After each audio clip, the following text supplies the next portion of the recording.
It is 9:03, which means that I'm only 3 minutes late, which is really, I think, a record. But we'll welcome everyone to our council meeting this morning. I'm going to ask Bob Knox to come forward, if he would. He is with Johnson Street Church of Christ and also runs the Rush Street Ministries. I'm going to ask him to come forward, if you would, and lead us in prayer. Please stand as you are able.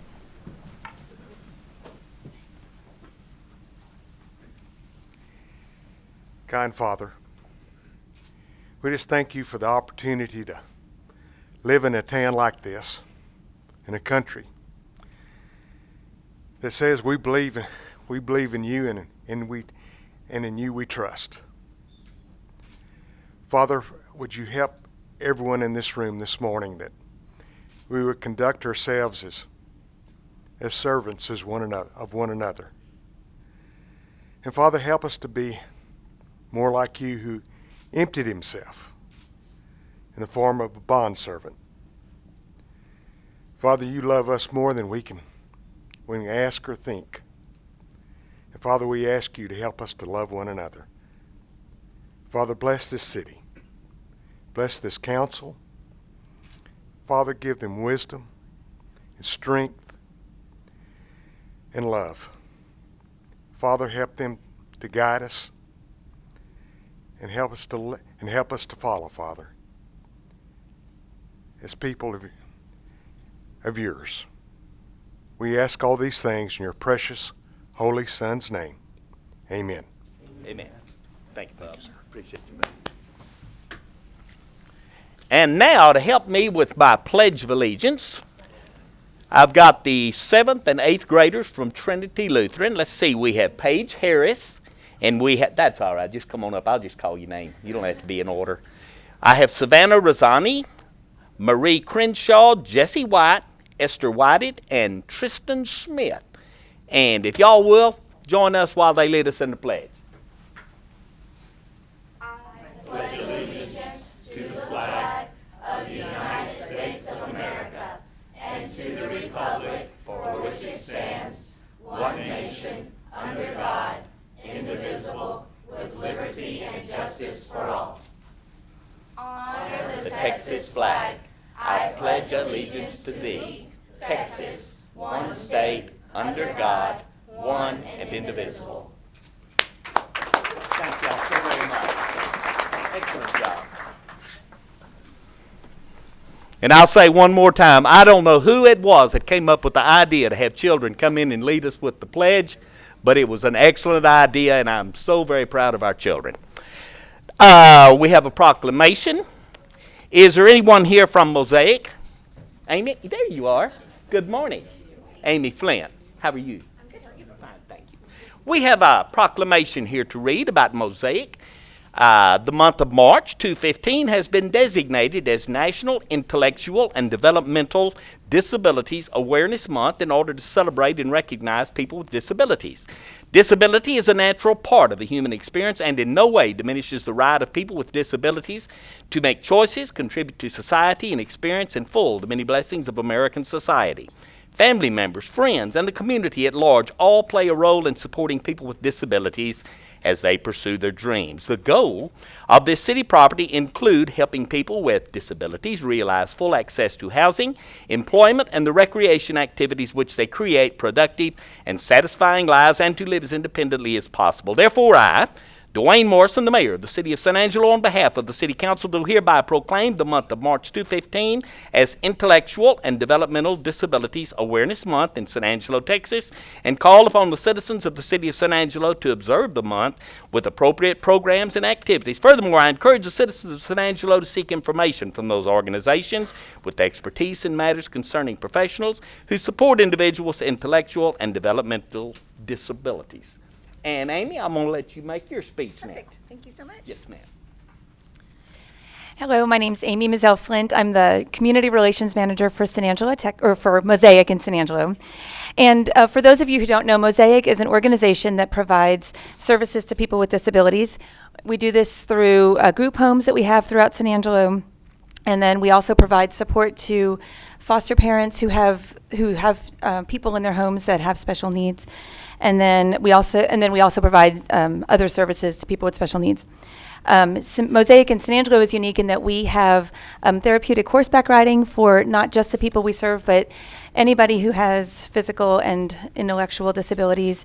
And then we're also the only child care service. We have the only child care service in town that provides care to children with special needs.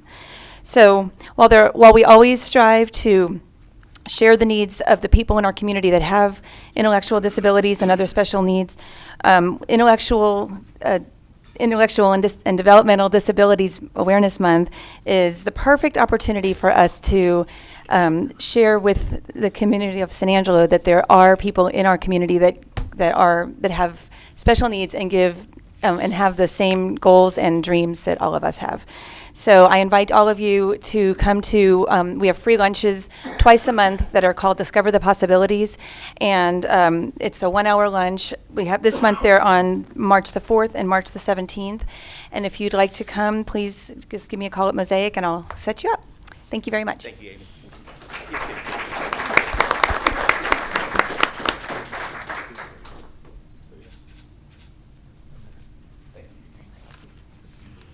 I didn't get a picture with these with my pleasures either. Y'all got to wait too quick. We want to take care of it. Got to wait too quick.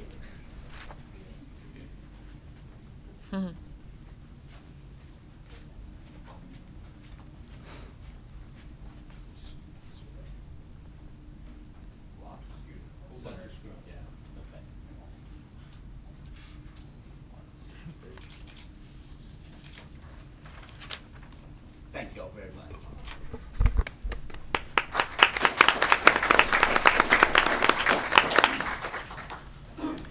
And this next proclamation is very, very close to me because this involves a very, very good friend of mine. And I would like to recognize Rod and Denise Bridgman. If y'all would, come forward.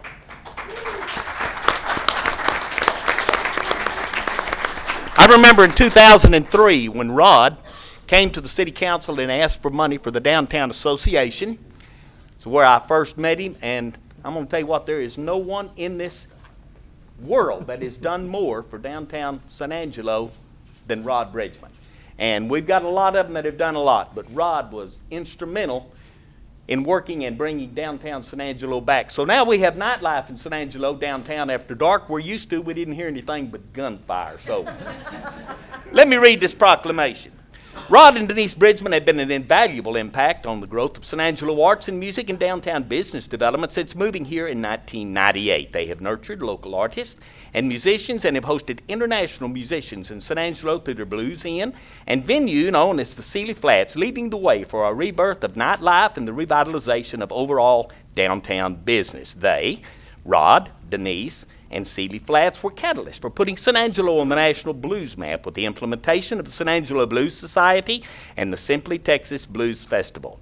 They have given back unselfishly to the community by founding Downtown San Angelo, Inc., implementing the ROTC program at Blackshear Elementary, hosting Christmas for local troops and their families, Toys for Tots, as well as serving on various nonprofit boards. They have made our city and our people richer. Therefore, I, Dwayne Morrison, Mayor of the City of San Angelo, Texas, on behalf of the City Council, do hereby proclaim March 14 to 15 as Rod and Denise Bridgman Day.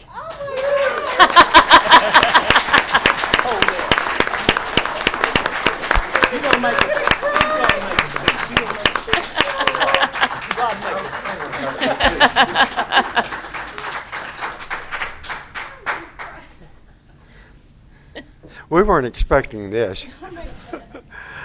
I'll tell you, we love this city so much. Will always be home to us. We've made so many good friends here. And just thank you so much. Thank you. Let's get a picture. Come in here, Rod.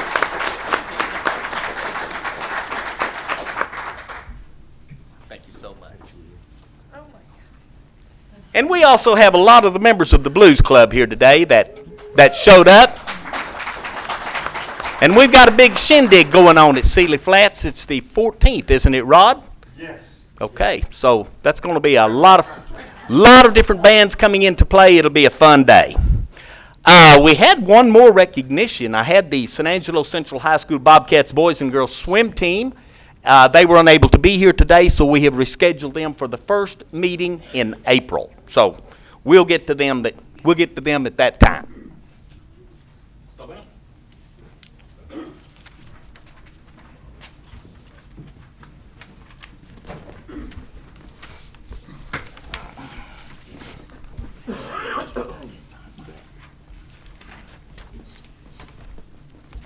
Well, it came up. All righty, this is the time at our council meetings when we allow the public to make public comment. If there is anything that you want to address the council about, whether it be good or whether it be bad, this is your opportunity to speak. Let me read the legalities and then I'll open up the floor to public comment. The council takes public comment on all items in the regular agenda. Public input on the regular agenda item will be taken at its appropriate discussion. Public input on an item not on the agenda or consent agenda may be identified and requested for consideration by the council at this time. The council may request an item to be placed on a future agenda or for a consent agenda item to be moved to the regular agenda for public comment. On public hearing items, public input will be received on each item immediately following the council discussion and prior to any action on the item. Each member of the public shall make the remarks from the podium.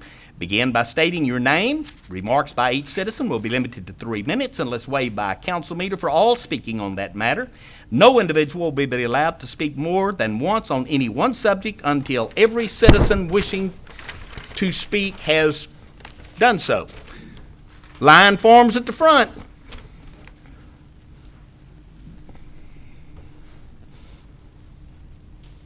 Good morning. And if you would state your name and you have the floor. My name is Becky Bray, and I'm a member of Single Member District 1. And I just have some concerns, and really this is kind of preaching to the choir with the group that's here, that as constituents, we all need to stay on top of our local politics. And I learned that lesson. We got a good reminder from Ms. Grindstaff at a meeting about a month ago, I guess, about reading the minutes and reading the agenda and staying on top of these things. And while we don't all always have time to do that, it's important to try to check on that. But that's what we rely on you guys for, and that's what we put you in office for. And we thank you for your service. And I know often it is a thankless job, so I want to thank you for your service. And but I do want to ask a question of council, and that is, what is the best form of communication with you guys? I know sometimes phones can be flooded, emails can be flooded. Not everyone has a group, a Facebook group. Not everybody has town halls on a frequent basis. So what is the best way to stay in touch with our council members and the group as a whole? Speaking personally for myself, on the city webpage, I have 3 telephone numbers and I have 2 of my emails. And my phone and my address and my number is in the phone book. And call me anytime, anywhere about anything. Anybody else? How do y'all feel about it? Well, I'm the same way. I've got 2 email addresses and the 1 phone number, and it's easiest for me if someone will send me an email at either address so that I can address it. I do want to caution, as a reminder, if any of you send an email, a mass email to all of us at one time on the same subject, we're not allowed to respond to it because of a walking quorum law that's in the state. So if you want something that you wish a response to, if you've got all of our names on there that it's forwarded out to, you won't receive a response. And that's the reason, not because we don't want to, it's against the law. So if you send it to me individually, I'm more than happy to respond. Or you may call. Are you really more interested, though, in how information gets out to you? I think that is Not a concern as accessing well. us, but you're really more Both. interested. Okay. Both, because I've got small kids at home, and so it's, they're at school now, but it's sometimes difficult. I can't come to every meeting this morning. I woke up, I didn't feel good. I thought, I don't want to go, but, I feel like it's my responsibility to stay on top of things. And well, I just don't wanna let personally it am in go. process of setting up, similar to Ms. Grindstaff, but not every month. I want to do a quarterly meeting and it says, let's talk. Very informal. inviting my constituents to come and talk to me about maybe what they don't understand or would like to understand. And I plan to put the notifications out in Facebook and just a let's talk. And I want to do that about once every 3 months, more if necessary, depending on the subject matter at the time. I appreciate, and I think that's what a lot of the city would appreciate too, is just an opportunity to know what's going on for people that work that can't sneak off and come to the meetings too, so that they would know, be more informed, and have a voice. You know, we elected, so we want to be a part of that process. The city also has a Facebook page. You can get information on that on our website. Of course, we have our cable access channel as well, and we're always putting out new information. We have these city council meetings recorded, so in case you did miss it, you weren't feeling well, by all means, watch us on TV as well. Okay. Okay. All right. Thank you. You answered. Anybody else Thank you. down here got anything to add? Go ahead, Johnny. Ms. Bradley, I was going to add also that we are on the city's website, but I would reach out to even Monique here with Standard Times, because oftentimes they list the names and numbers of the elected officials on the state level, maybe the national level, but I don't think they've ever done one for the council. So maybe that's something It's there. they have. Maybe they need to do it periodically. But my number is 212-1452. I've got an open book policy, and anyone that wants to reach out, email, cell phone, doesn't matter. But maybe that's something that Standard Time needs to run again to answer. Give you a way to connecting with us also. Okay. And just for clarification, Monique is the Standard Times Employee of the Year, just so that everyone knows who we're talking about.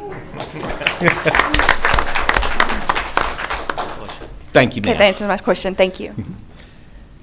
Who else needs to approach the council?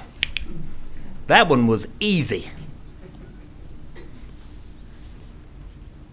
No further comment from the public? Okay, I will open it up to the council members now. Is there anything that the council members, and I'll start with you, Elizabeth, is there anything that y'all need to state? Are there any items on the consent that you want to pull to regular? No, sir. Don? No, sir. Charlotte? Yes, sir. Had the occasion to have lunch downtown yesterday, and as the group that has just left, honoring the Brigmans and the efforts and stuff that they've done, we have brought a lot of businesses downtown, and I think I recall a few years ago stating on a Sunday or Monday, if I had to wade through beer cans to get to my vehicle, that I was going to be back very loud and very ugly about it, and it has happened on yesterday. It wasn't on the morning.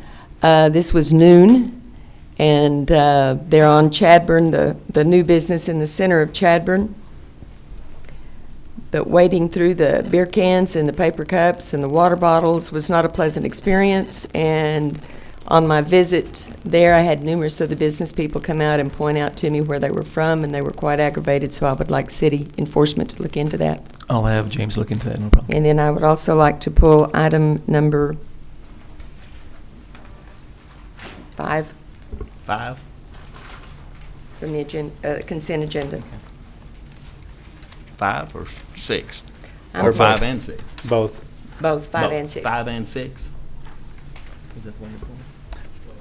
Is that everything, ma'am? Mm-hmm. John? I don't have anything. Marty?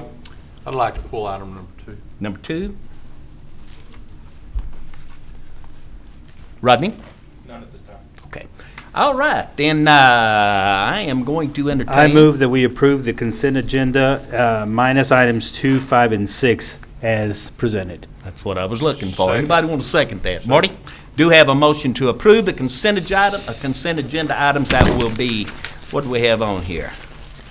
We had 9 of them, so this would be all of the items with the exception of 2, 5, and 6. Marty has seconded. Any further comment from council before we take the vote? Do I have public comment on this item? Then I will call for the vote. All in favor, please say aye. Aye. Opposed, nay. Put a 7-0 on it, Brian. Let's start now then with number 2. This is Marty's deal. This is consideration of selecting Midtex of Midland to provide construction services for the Fairmount Cemetery Columbarium CEM 0114 project and authorizing the city manager as a designee to negotiate said contract. Mr. Knapp, let's get us started, Marty. I have a very simple question. Why do we think we're not getting local bids all of a sudden on some of these projects? That's a good question. This was a small very small project, mainly masonry, concrete work, no electrical, mechanical, plumbing. I don't know. They were the only bidder. We tried to reach out to masons, and we talked to Langford and hoping that they would take it specifically, but they're acting as a sub in this case, and a couple other people are doing the same. Postings and all that kind of stuff, we're doing it as we've always done, sending it out. Correct. All that. Yeah. I just noticed, the other one that's coming up in a little while, it's the same way, but that was my main question. I just wanted to point it out. Right. I think Mid-Tex is a very reputable company. Right. They do good work, but We did go through a period a few years back when we had we weren't getting a lot of bids. I think it had a lot to do with the economy, and then things changed, and we went through another phase where we got quite a few bids, and we swung the other way again. All right. I move approval. Second. Okay. John, do you have a No, I was going comment? to say, David, just on this Yes. one, off the top of your head, how many bids did go out? Invitations? Yes, invitation. I'd have to confirm with Roger. A but dozen? Is it, it wouldn't, even though we just got one? I think we usually send out to multiple. Roger's coming forward.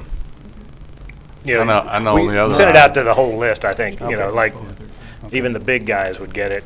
We knew, knowing that they wouldn't accept, look So at this. we're reaching out to the local folks anyway, so Yes. we're just doing that. As much as they have, shown that they want to do public work, and not everybody wants to work, because there's insurance and things that they have to deal with, so. That's right. And that may be why some prefer to be a sub as opposed to the general. That's exactly So, right. we only had one general pull together a group to do it, so. Yeah. Yeah. Roger's still looking. He's still digging.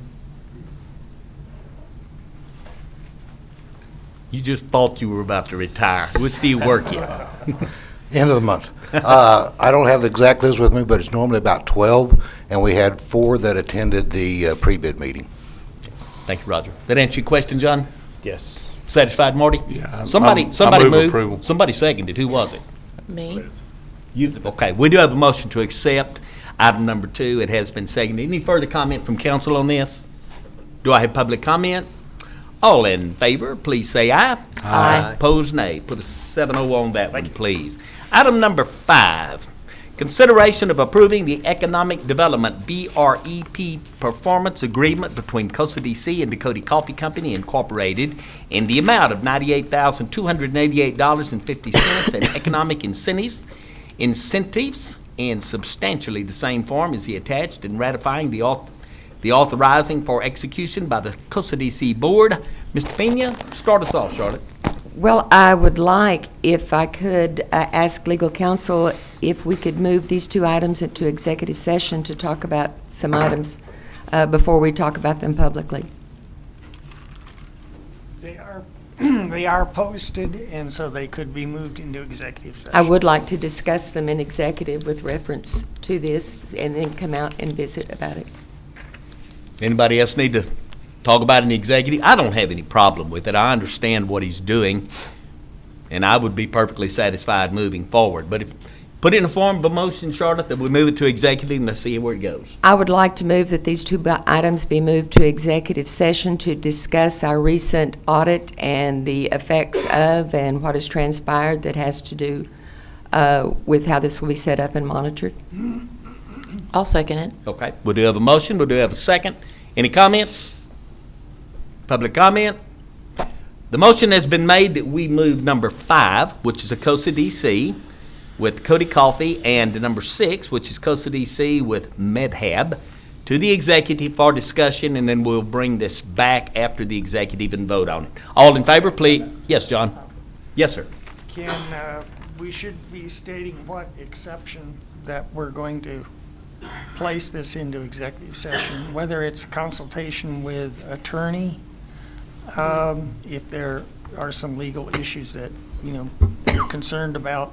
That is one of the exceptions that it could come under, but we do need to identify the exception that's applicable for moving it into executive session.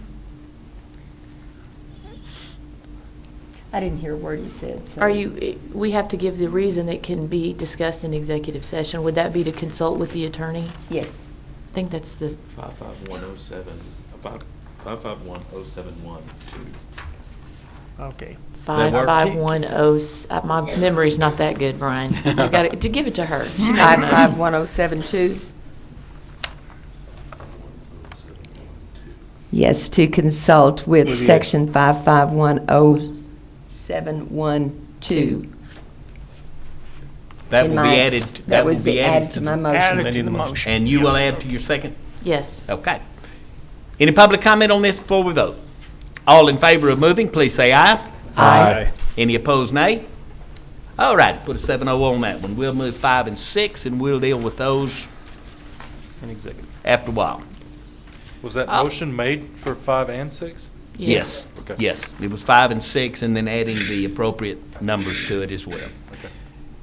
Now, when I read the executive, do I need to read that? What was that number again? 5510.712. It's under the same number you'll be reading. You can Okay. just add the item to it. It's on there. Okay, and Dwayne. consult with the attorney. All righty, let's move on then, number 10 now. Second public hearing and consideration of adopting an ordinance amending Chapter 10 entitled Traffic Control, Article 10.03 entitled Operation of Motor Vehicles of the Code of Ordinances, City of San Angelo, Texas, altering the maximum speed limit on Sherwood Way beginning at the intersection of Clark Street and extending west to 300 feet west of the intersection of Southland Boulevard, with such street being located in the City of San Angelo, Texas, providing for severability, providing for a penalty, and providing for an effective date. Patrick Frerich. Good morning, Mayor, Council.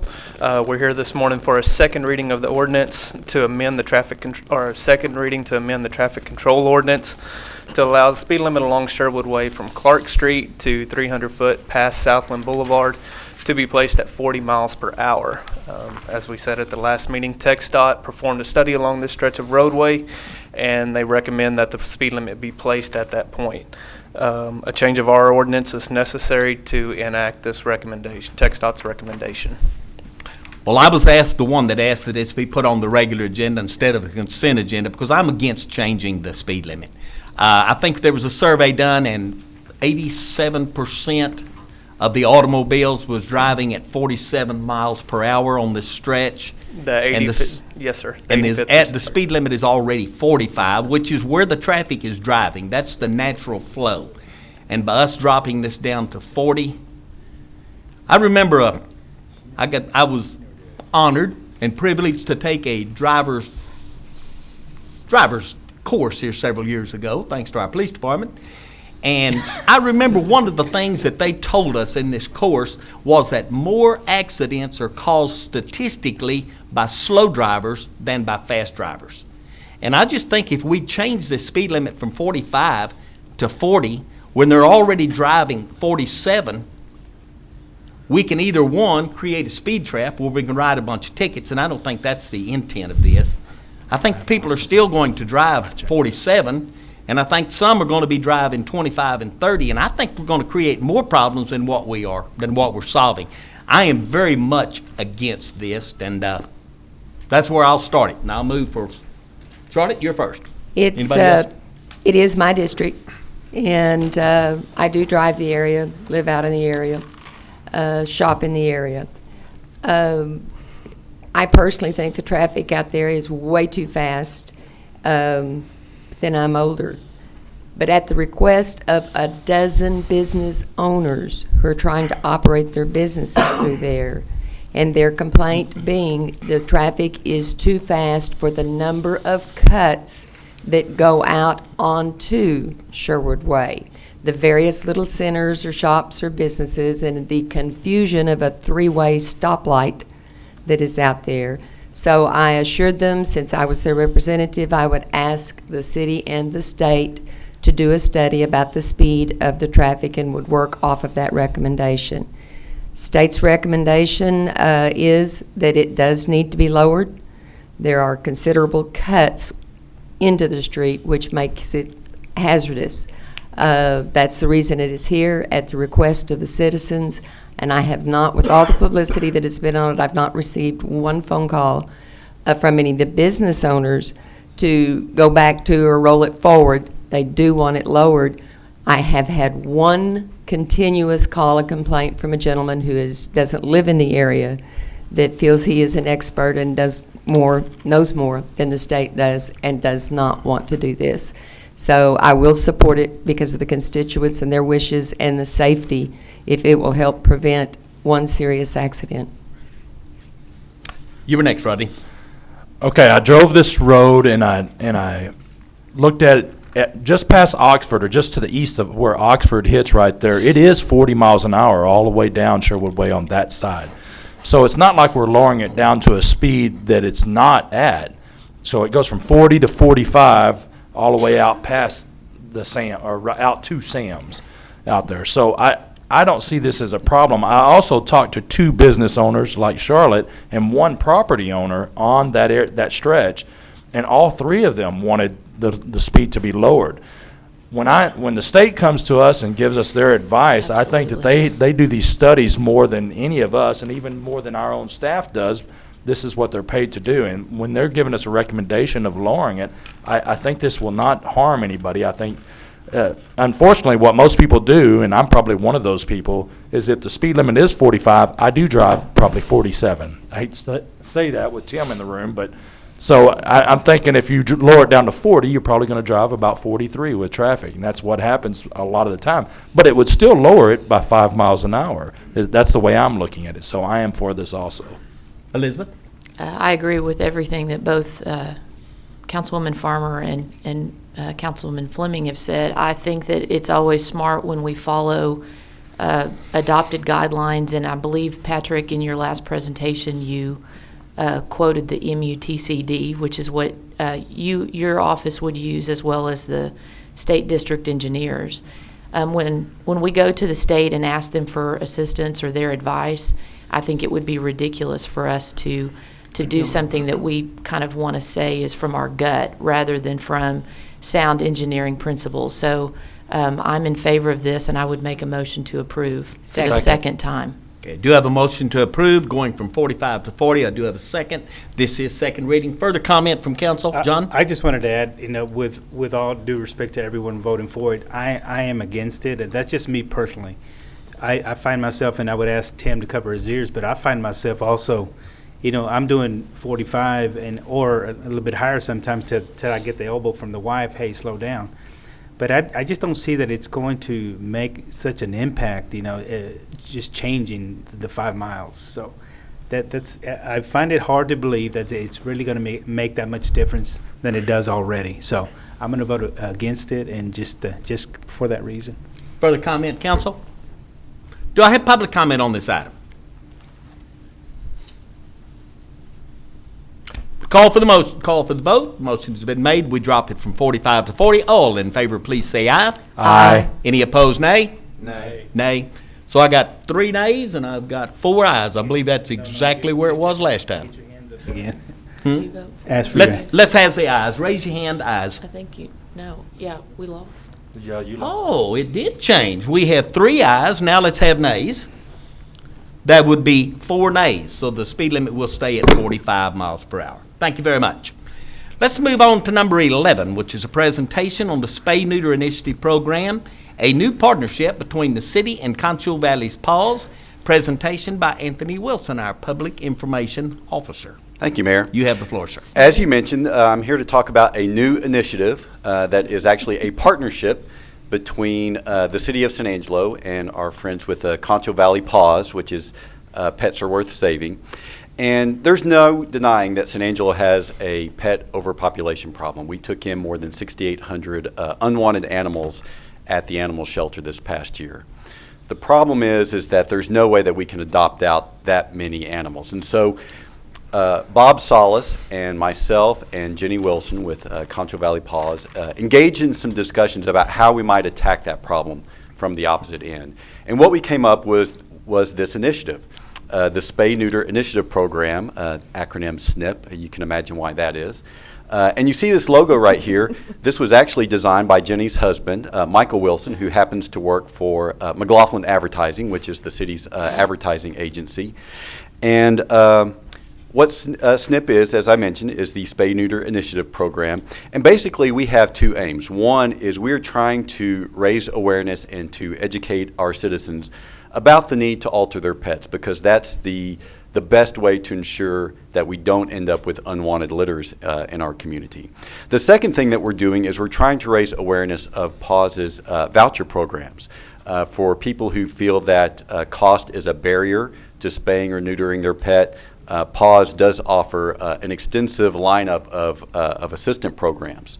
So here's what we are doing, and this approach is based on research that the Humane Society has conducted of what works and what doesn't work in encouraging people to alter their pets. And in some ways it's really counterintuitive, because you would think you would want to feature lots of animals in this, and actually that distracts from the message, because people become so engaged with how cute the kitten or the puppy is that they lose sight of the message. And so this is a straightforward Joe Friday, just the facts approach. And it's this, that last year we had more than 6,000 unwanted animals enter the shelter. In fact, that's true almost every year. And approximately 75% of those have to be destroyed because, again, we can't care for all those animals and we can't adopt all of them out. And that the best way to prevent unwanted animals is simply to alter your pet. And so this is the tagline, courtesy of Stephen McLaughlin. It's the SNP that saves money, time, and lives. I mean, obviously, we expend a great amount of money caring for animals out at the animal shelter. That does take time, and as I mentioned, 75% of the animals that end up at the animal shelter end up being put down. And so in delivering this message, we're using some spokespeople with credibility on the issue. And you may have already seen some of these spots running on the SATV. We're using local veterinarians, including 2 members of our Animal Shelter Advisory Committee who are veterinarians. And we're using some of the people with PAWS.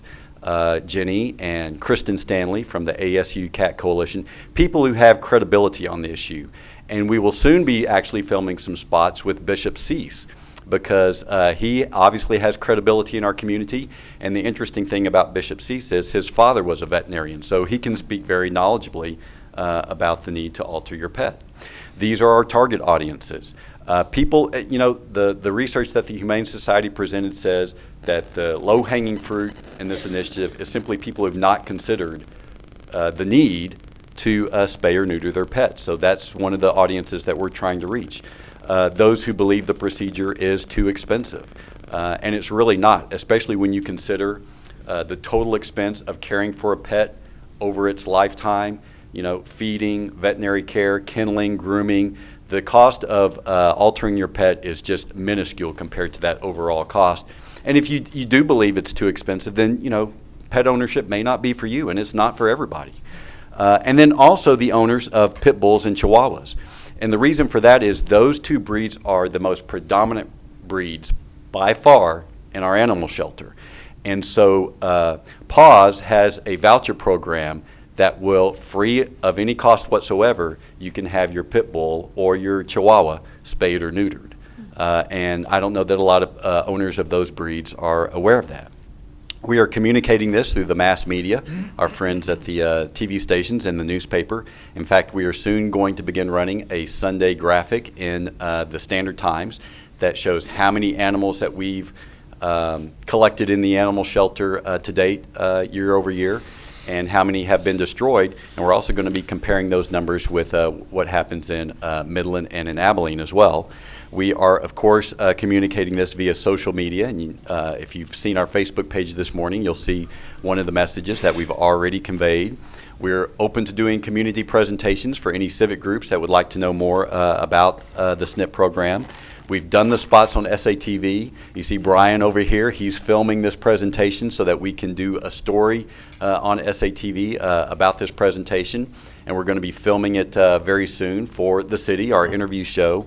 And we've created a webpage specifically for SNP at cosatx.us/SNP. It's found on our animal services page that provides a lot of information about altering your pet, including the information about the vouchers and also some of the benefits of altering your pet and the myths involved with that.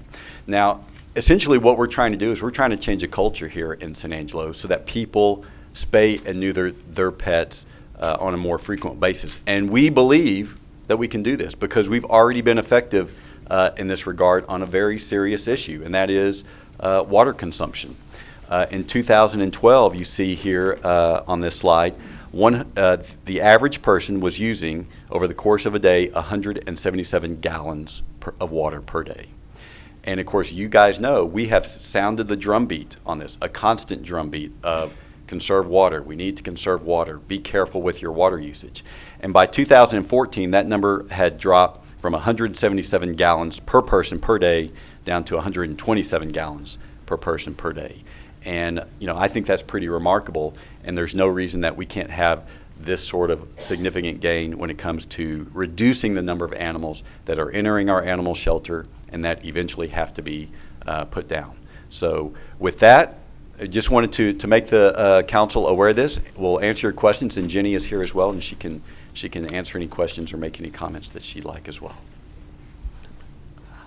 I think this is a wonderful program. I mean, what we're doing now is not working, so I think it's great that we're trying something else. Charlotte, did you have a comment? I have a question. I think it's a great program, and I do believe that's the way to get a hold of this overpopulation that we're experiencing. And your advertising must be doing a great job. Is this intended for Tom Green County residents only, the SNP program? Well, understand that SNP is actually just a awareness and education program. There's no real cost behind it. Are the vouchers that are given in relation to, is that just Tom Green County? And the reason I ask is I happen to know of an animal that came up from Horseshoe Bay and got a voucher at our department, and another animal that came over from Eden and got a voucher to be spayed or neutered in through this program. And I'm wondering what the fee is, the collection is, when they're not Tom Green County. I'm going to let Jenny answer that question. She's right behind you, Anthony. Hi, Jenny. Good morning. Good morning. Thank you all so much for allowing me the opportunity to And you to be are here Jenny today. Wilson, That's aren't right. you? Jenny Okay. Wilson. I'm with Concho Valley Paws. And we've had just, we've really enjoyed working with Bob Salas and Anthony Wilson on this project. But to answer your question, our vouchers are available to anyone in the Concho Valley. Where we find some restrictions are the veterinarians that participate. So you may live out in the county or between Robert Lee and Ballinger. You're going to have to travel to Ballinger to find a veterinarian to accept the voucher. So it is for the Concho Valley. All of our vouchers are. But that's what I'm telling you, is these two individuals chose an address of a relative in town, but they live, one in Horseshoe Bay, one in Eden, to take advantage. What do we do to verify that that animal is actually on the voucher? It's just whatever they say. It is. She said they're taking advantage of us. Well, sadly, I'd like to say that there was some way that we could foolproof this program. The fact of the matter is, the vouchers are the low-cost vouchers. Let me take a minute and tell you we have three programs right now. We have our low-cost spay and neuter vouchers. Those sell to anyone in the Concho Valley for $25 for a cat sterilization or $50 for a dog sterilization. That's open to anyone, that program is. And that's the way that the grant that funds the program is written.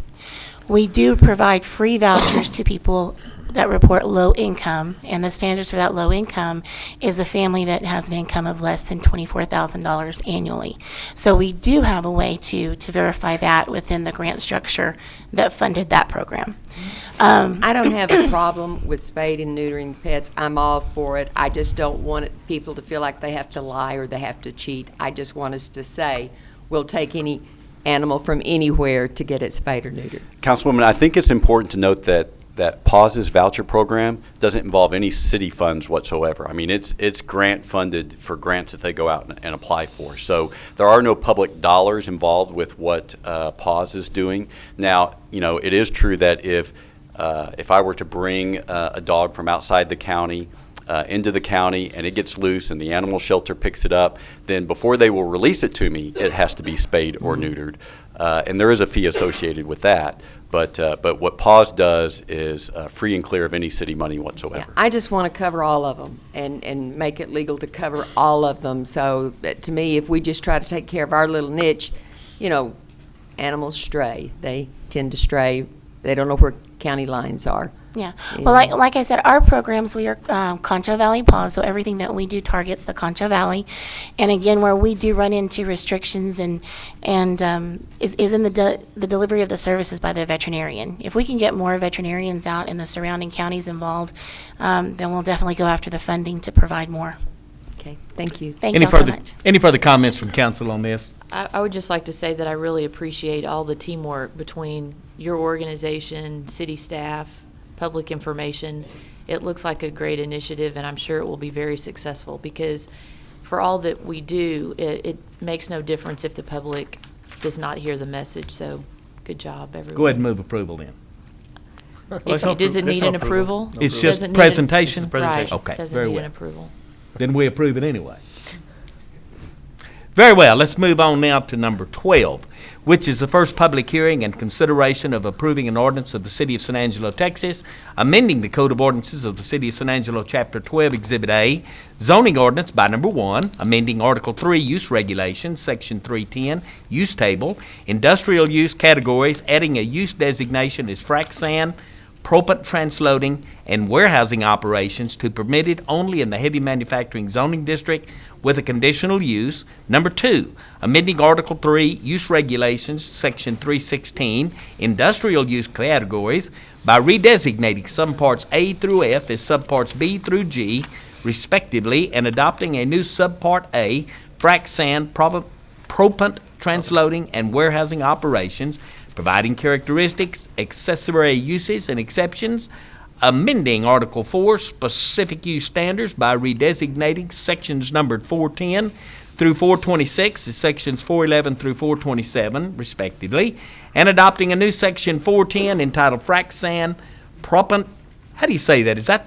Propant. Propant. Propant.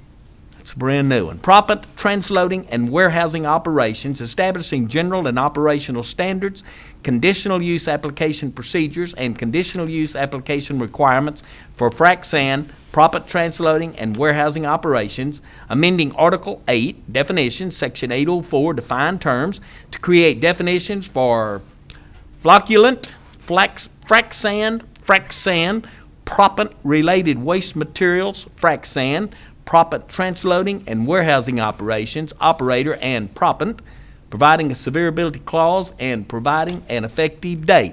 It is 9 minutes till 10. Do y'all want to get into this right now? You want to take 15 and come back? 15. Let's take 15 and come back, and then we'll get you. And well said in the caption. What is that? Peter Piper picked a pickle peppers? I can't. Thank you, sir. Rebecca Guerra, Planning Manager. As the mayor so eloquently introduced before the break, this is a text amendment to the zoning ordinance, that is Exhibit A, and it is intended to create or to do the following, which I'm going to read to you in a very shortened format. It adds a use category called frac sand, propant, transloading, and warehousing operations. Now, this use category mimics the way that freight and warehouse and freight movement is worded currently in the zoning ordinance. So to the greatest extent possible, when we wrote this text amendment, we tried to mimic the exact language that's in the zoning ordinance today. But I want to assure you that given the direction that City Council has given staff in the past, we are in the process of amending the zoning ordinance for industrial uses and heavy commercial uses. And so we are taking a very thorough look, an examination, and you will see those proposed amendments before you fairly soon, and certainly before the end of the fiscal year. That being said, as part of the text amendments that we're proposing today, we are creating use regulations to go with this new use category, characteristics, accessory uses, and exceptions. This mimics how every use is presented within the zoning ordinance today. In addition, we've created some specific use standards within Section 410, a new Section 410, which outlines general and operational standards, conditional use application procedures, and conditional use application requirements.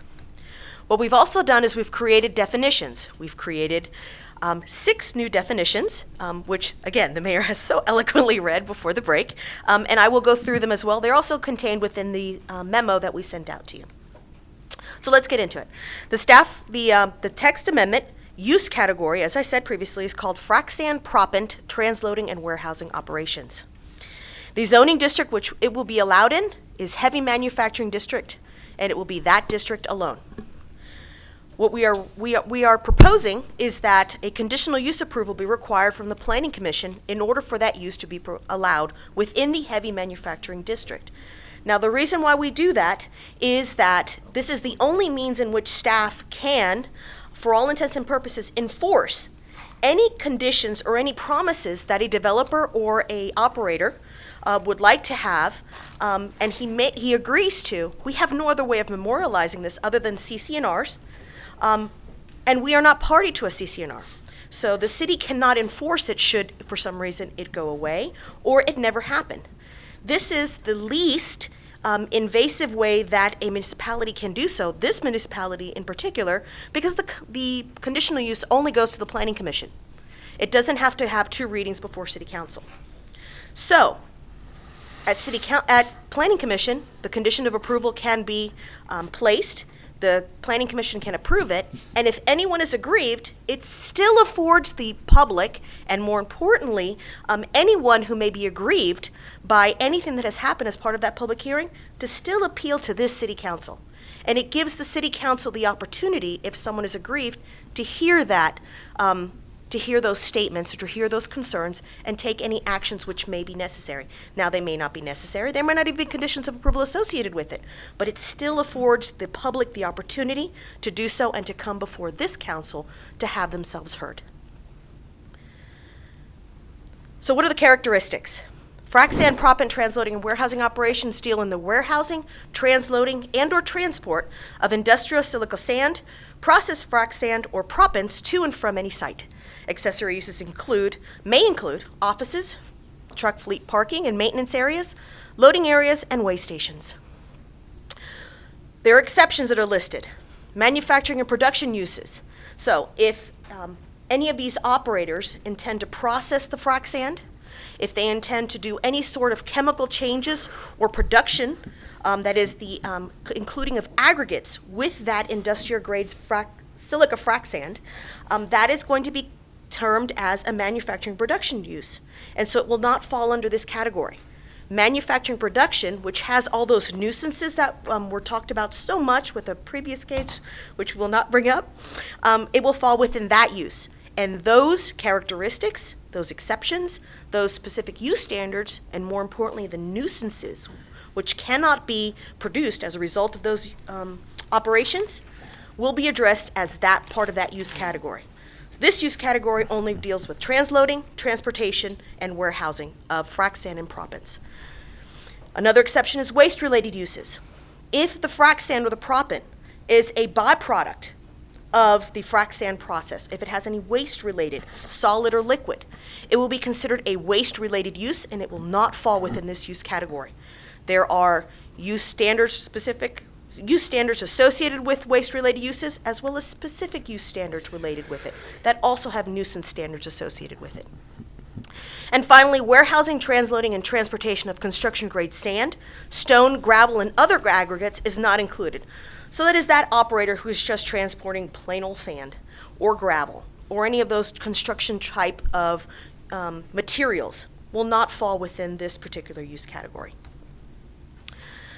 Some general and operational standards which have been included.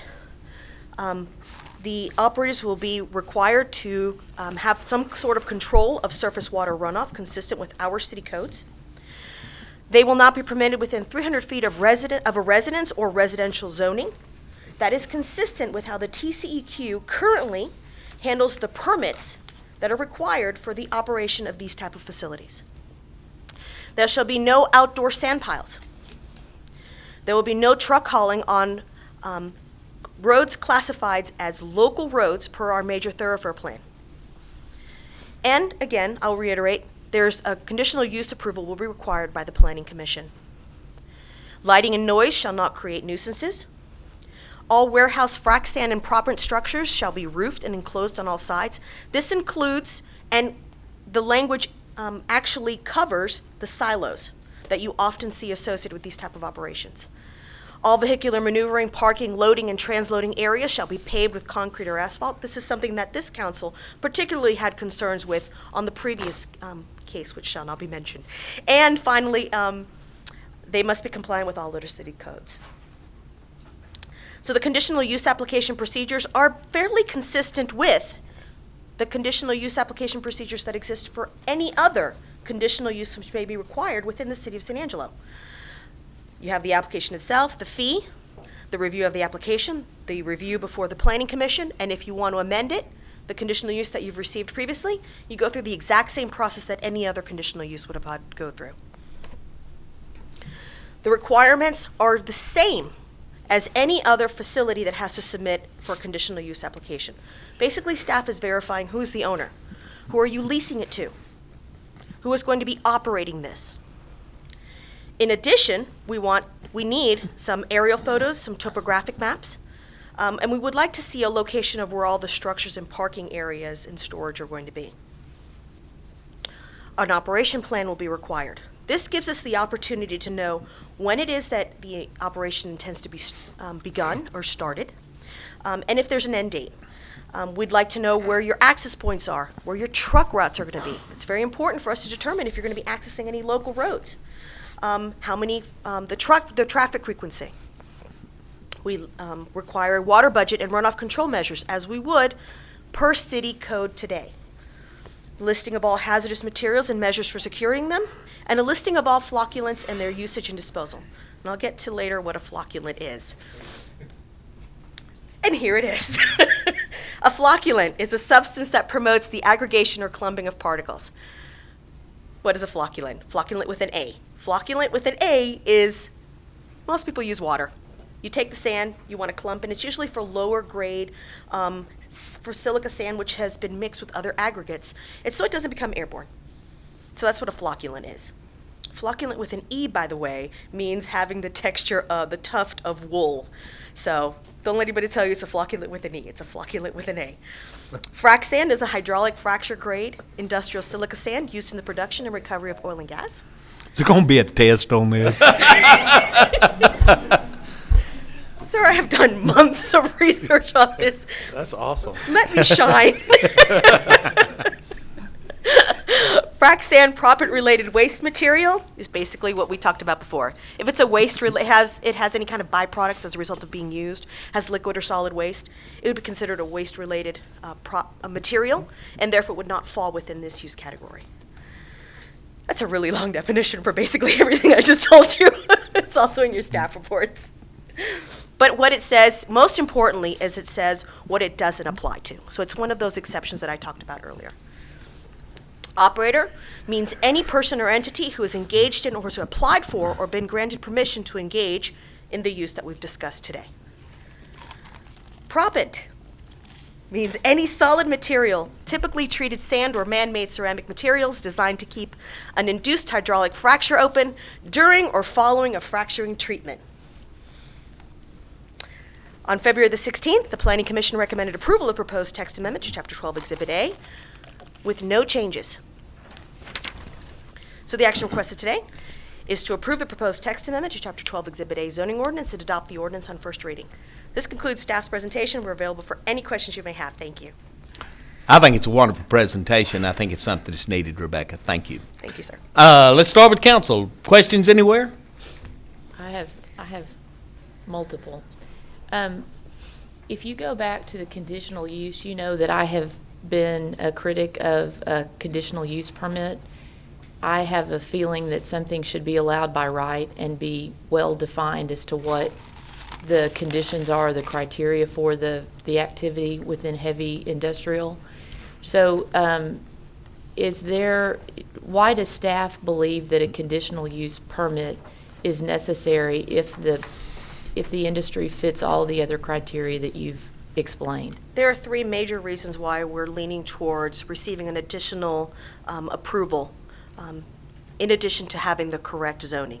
The first is, if you look in the zoning ordinance today under heavy manufacturing, there are 3 distinct uses under heavy manufacturing district that require conditional uses. I'm not interested in perpetuating something. I want to know why you think a conditional use is necessary. Yes, ma'am. So those uses, those reason why those were required to have conditional uses because of the traffic volume.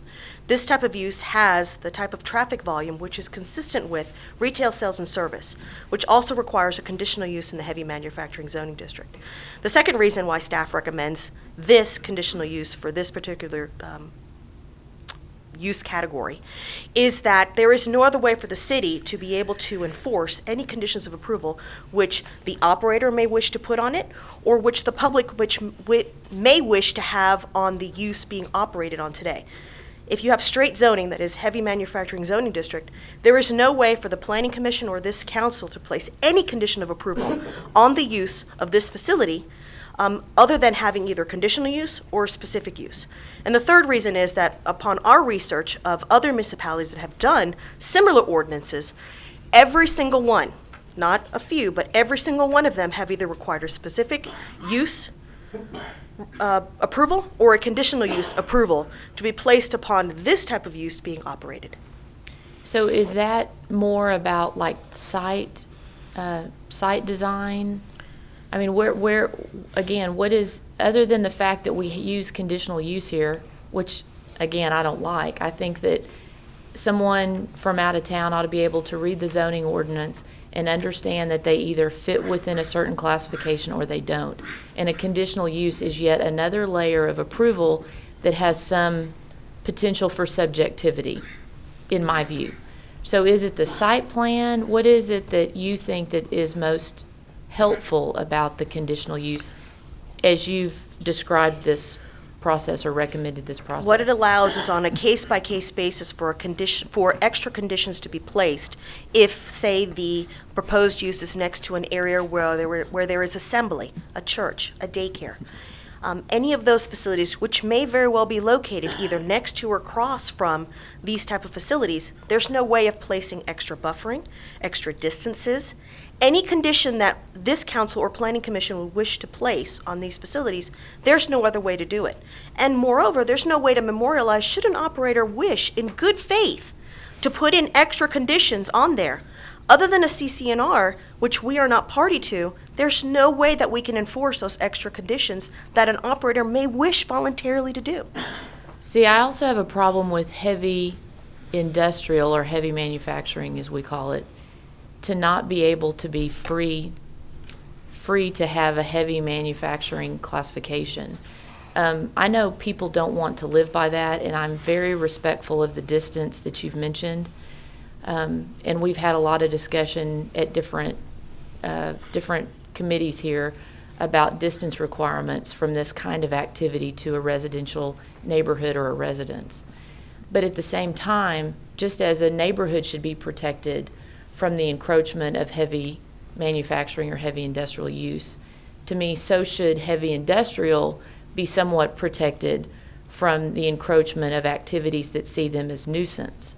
I think that every use has a place in our city if the city is well organized. When you mentioned light or noise, these can be activities like a lot of industrial uses that are going 24/7 depending on what they're making and doing.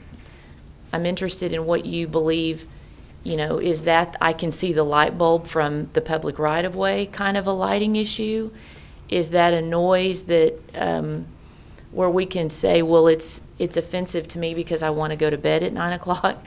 How do you view that with regard to the standards that are accepted through other classifications around the city? It is the same because the nuisances are defined or the nuisances are consistent with state requirements. Code compliance, when they receive a complaint, because that's really the only way that you can tell if something has created a nuisance, is until it actually operates. Prima facie 3, our zoning ordinance, I think, says 3. So it is consistent. Complaints. We do exactly what because the nuisances aren't minutely stated within our code of ordinances. They simply mimic the language that the state has put forward for basic nuisances. That's what's utilized. We deliberately use the same language, which effectively says, thou shalt not violate the city ordinance's standards for nuisance. Again, that's why it's imperative that we not have encroachment from residential into industrial or vice versa. That way, that activity can get along quite nicely without the fear of someone saying that bothers me. Even though we might find that noise or that lighting acceptable for that kind of activity. Hi, good morning, Patrick Howard, Planning Director. I think I wanted to share a little bit as well about some of the staff's opinion about the need for a conditional use. I think one of the things that you find when you put in zoning ordinances together is that some of them are more prescriptive, which specifies very specifically some standards. And so you have to kind of figure out where the community is in terms of how specific you want to be in terms of regulations and requirements, or how liberal you want to be in terms of being more proscriptive, where you have sort of a framework and you allow for certain cases where you want to maybe look more specifically at a certain circumstance or a situation that might be concerning to folks. And I think in this case, we felt like because of the significant nature of what the potential may be in terms of the effects of this type of use, it may warrant considering a conditional use, which is not a requirement necessarily in terms of imposing conditions, but certainly having the opportunity to do that. I'll tell you also this as well, is that we've got a comprehensive plan and we have land uses around the city. They're not consistent with what the underlying zoning is. So in an ideal situation, we wouldn't have these kind of hodgepodge of uses or having industrial properties that are adjacent to residential areas, but we do. And so we as an organization or as a city may need to think about how we sort of rectify that. In the meantime, we do have a situation where we have uses that are ideally not or adjacent to areas that we probably don't want to see developed for that purpose. So I think that it was staff's attempt to sort of try to figure out how to balance that, and this may or may not be the appropriate way to approach that, but that was our rational basis for why we would thought that we at least bring it to your attention, consider that as a possibility if you wanted those additional protections. However, I think the ordinance as it stands is fairly solid and has a fair number of protections in it based on the feedback that you all gave us. So I think this is just one option for you all in terms of you feel like that's a relatively necessary thing to do, or it may not be, but that was at least you having the opportunity to discuss this in this forum and saying, well, I think this is good, but maybe it takes a step too far in the direction that we don't want to move in. So that was really our basis for at least allowing for that opportunity to exist if you thought that was appropriate. Well, if Michael or Roland came to us with a prospect that was a heavy manufacturing, heavy industrial use, I would not want this type activity to be treated any differently, and I'm not sure that we would be trying to put the same conditions on that. Again, I think in our community we need to be very careful, but I think we need to see growth in industrial uses. I think that's very important for our tax base. So I don't want any industry or particular industry to get the feeling that we are trying to make it very difficult for them to operate within the city limits. Again, if they're in the appropriate district. Right. I don't want everything we do to be in reaction to something that happened a few months ago that was in itself a unique situation. But going forward, I hope that we are, again, not, as we court industry, that we're giving them a place to locate and be successful without pushing them again outside of the city limits. That does us no good. And that's our intent as well. And again, I think the notion that there are cases, because all of the land uses aren't necessarily consistent in cases with the zoning, that we have to figure out how we transition into a situation where maybe there is that uses that are all clustered in the appropriate location. However, that's not the case in this, as you all know. So again, this was a forum for you to sort of figure out in that case, as you've been talking, what you believe is appropriate, how far you want to go as it relates to having standards in place. But certainly this is one attempt to provide those additional protections if you felt like it was appropriate. Thank you. Further comment from council? Don? You know, I think we have an adequate number of ordinances. I think we have an adequate number of checks and balances within those ordinances. I think as long as Elizabeth so eloquently said, you know, you put the square peg in the square hole, it's all good. It's whenever those things fall outside those perimeters that judgment comes into play. And I think that that's all well and good. We're all human. I do not want to have a tax generating facility to look at San Angelo, Texas and say, oh my gosh, there's no way we're gonna operate there, be able to operate. And so, you know, consequently, I am not for this at all. Charlotte? No questions.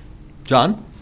And Rebecca, I was just going to add that I truly appreciate the homework that you've done, the presentations you made.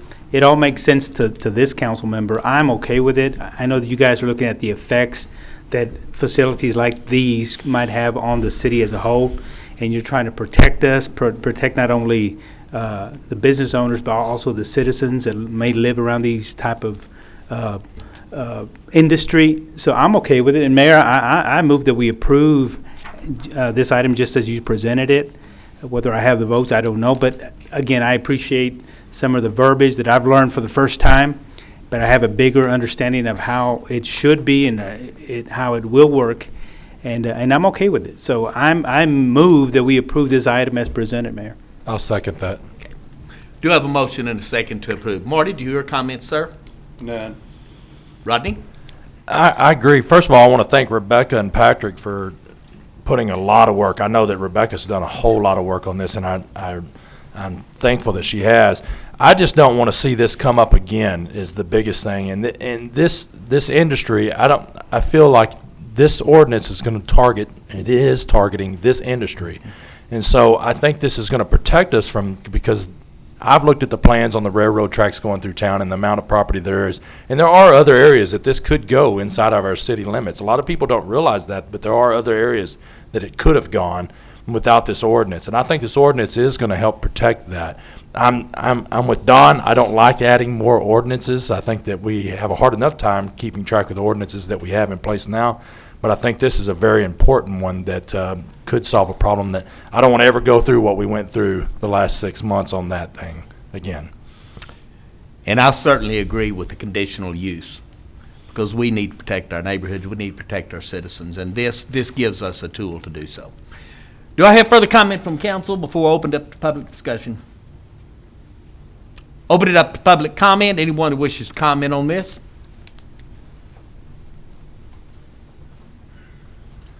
You're Jim Turner, aren't you? Last I checked, I think that's what it still says on my underwear. But, yes, I am Jim Turner. And I have a lot of concerns with this, some of which has been brought up by the council members like Ms. Grindstaff and so on. I was on the zoning board, still am, and there were so many different issues with the facility that was proposed, and this really is only targeting one of them. This would not have prevented uses that were inappropriate for that area, but didn't have one element.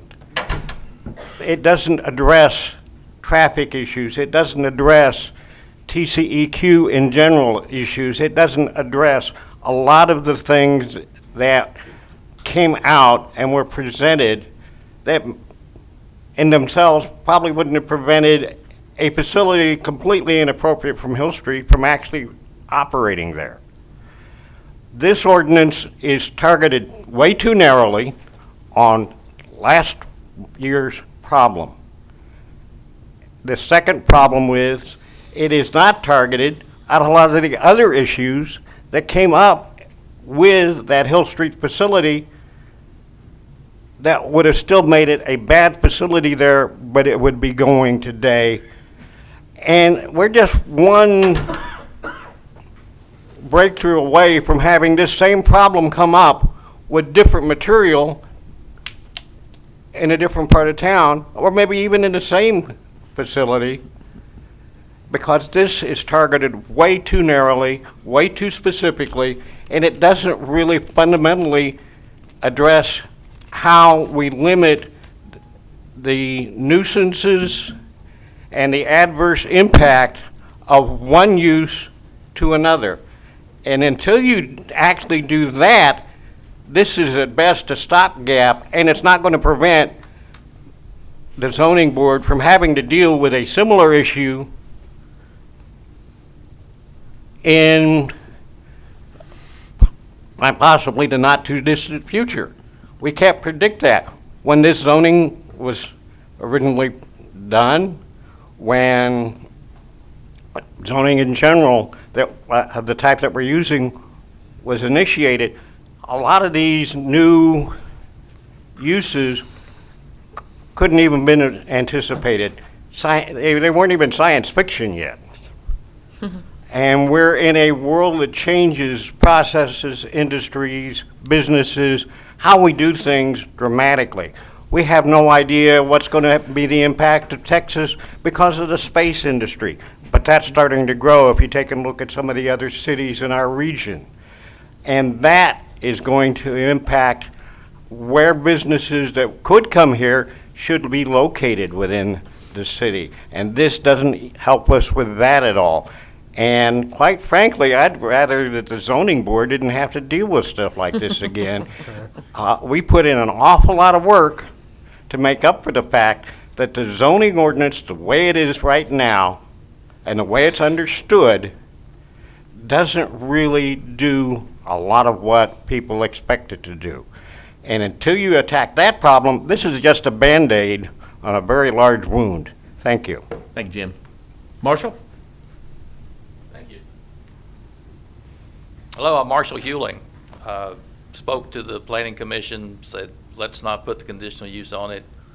Understand why it's there, understand the retaliatory wording from the last event that occurred.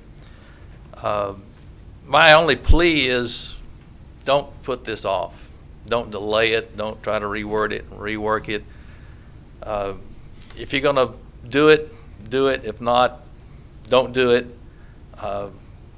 From the developer's side, the guy who's going to looking at putting in the next sand facility, a delay is bad. You know, we don't want it put off. Again, do it or not do it. To Elizabeth's, or at some point, we're talking about in the conditional use, the noise and the lighting. It's got to meet city nuisance issues. You won't know that till it's built. It won't, after it's built, it might have to be a problem, but it'll already have the permit. So I don't know that that is an aspect of it. A lot of these facilities are not going to have control of know where all the trucks are going to go. We can give you ingress and egress from the property, but as far as controlling the trucks, that doesn't happen. But you know, working with the city staff, working with the Planning Commission and the City Council, it's been reasonable. I think the conditional, you know, although it's, again, retaliatory, it's workable. Just don't put it off, don't anything differently. And now the question, Mr. Mayor, prop it with an A or prop it with an E, which is it?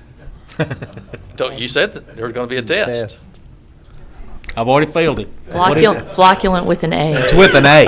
Proppant with an A. Yes, See, you because weren't paying attention. It's not the hair of a goat. Prop. It's prop it open. It's propping open that fracture, Yeah. so it's a proppant. Yeah, I do that. Marshall, you should have given him a true or false. Yeah. Multiple choice. He does better. Thank you, Marshall. Do I have further comments? We do have a motion on the floor that says we approve this as it has been presented. We do have a second on that. We have had council discussion. We have had public comment. I am now going to call for the vote. All of those in favor of the ordinance as presented on the first reading, please say aye. Aye. Opposed, nay? Nay. Okay, let's see a show of hands. I already made a mistake like this once. For, raise a hand. That'll be 3. Against, raise hand. Okay, that's 4. So it fails. So Can we talk about another motion or direction for staff on this? I think that's good. Everybody up here has a different opinion, obviously. I, for one, am very interested in seeing the zoning ordinance mention, as you say, the definitions that you've so eloquently written and researched. I think that it is very smart going forward in our community that we mention frac sand specifically, because it's all around us. So I think that's a very good thing. I think one thing that we consider a nuisance in this industry that's very important to address is the pavement for truck routes. You know, this is a business that isn't truck to truck, because if it was, the truck would never come to the facility. It would just keep going to a well site. So for the most part, it's a transloading activity from a rail car to a truck. And a lot of that nuisance then is the buildup of trucks or the movement of trucks on a site. And if it's on a caliche site, that can be, again, very difficult for neighboring activity. So I think the paving that you've said in the truck route is very important in, again, mitigating the nuisance that arises from this. So those are the kind of things that I think we need to put in an ordinance or specifically call for.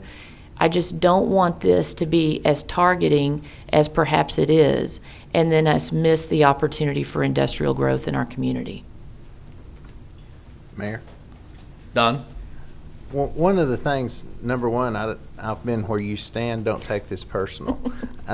You know, Two of us. the way that I look at this is the pendulum went from left to right. It needs to stop in the middle. Much of this that's in here, I agree with.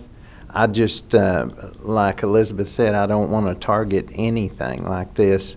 There needs to be specific regulations, I guess, so to speak, on specific items. And whenever you are doing the broad overview of our new plan, I think much of this needs to be included in it. Chief?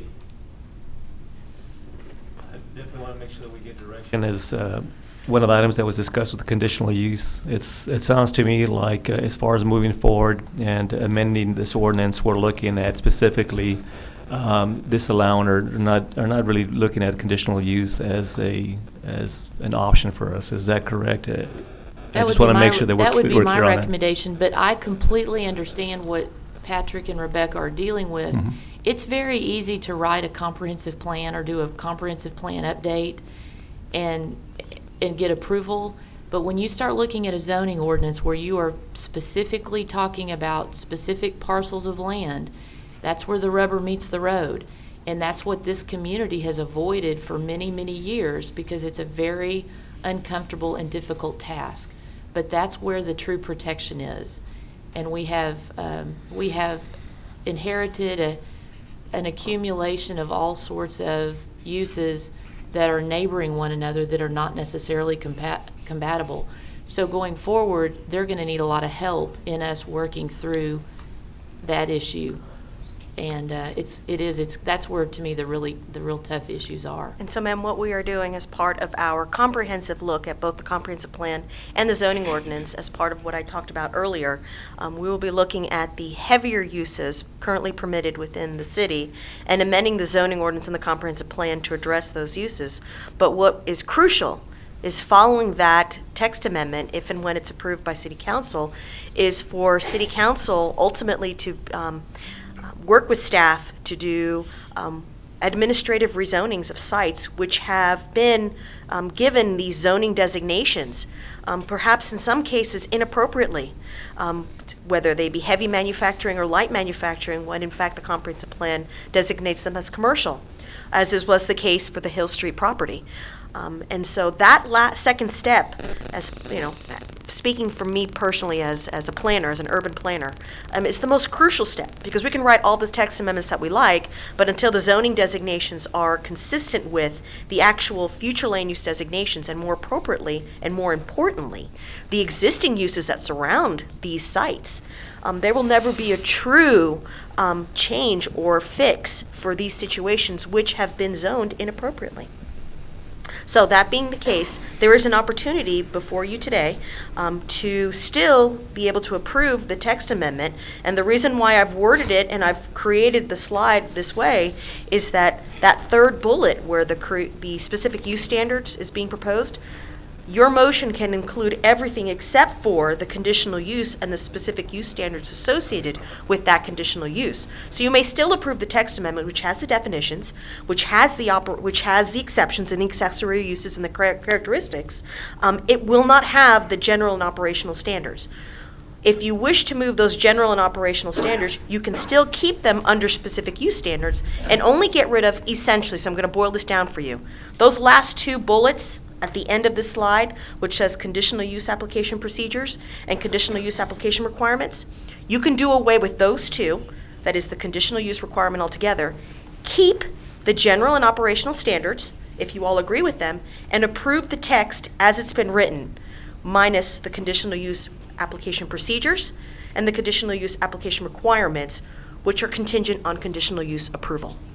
I would be happy to make a motion to that effect, because I also think at some point, when they get further into looking at the heaviest uses, there can be a consistency of how you approach heavy industrial, heavy manufacturing, and this not perhaps look unique amongst the various uses. Absolutely, I'll second. Okay, we have further council comment on this? So what we're doing is taking it as written, except we're taking out conditional use application procedures and conditional use application requirements. Taking out those two phrases.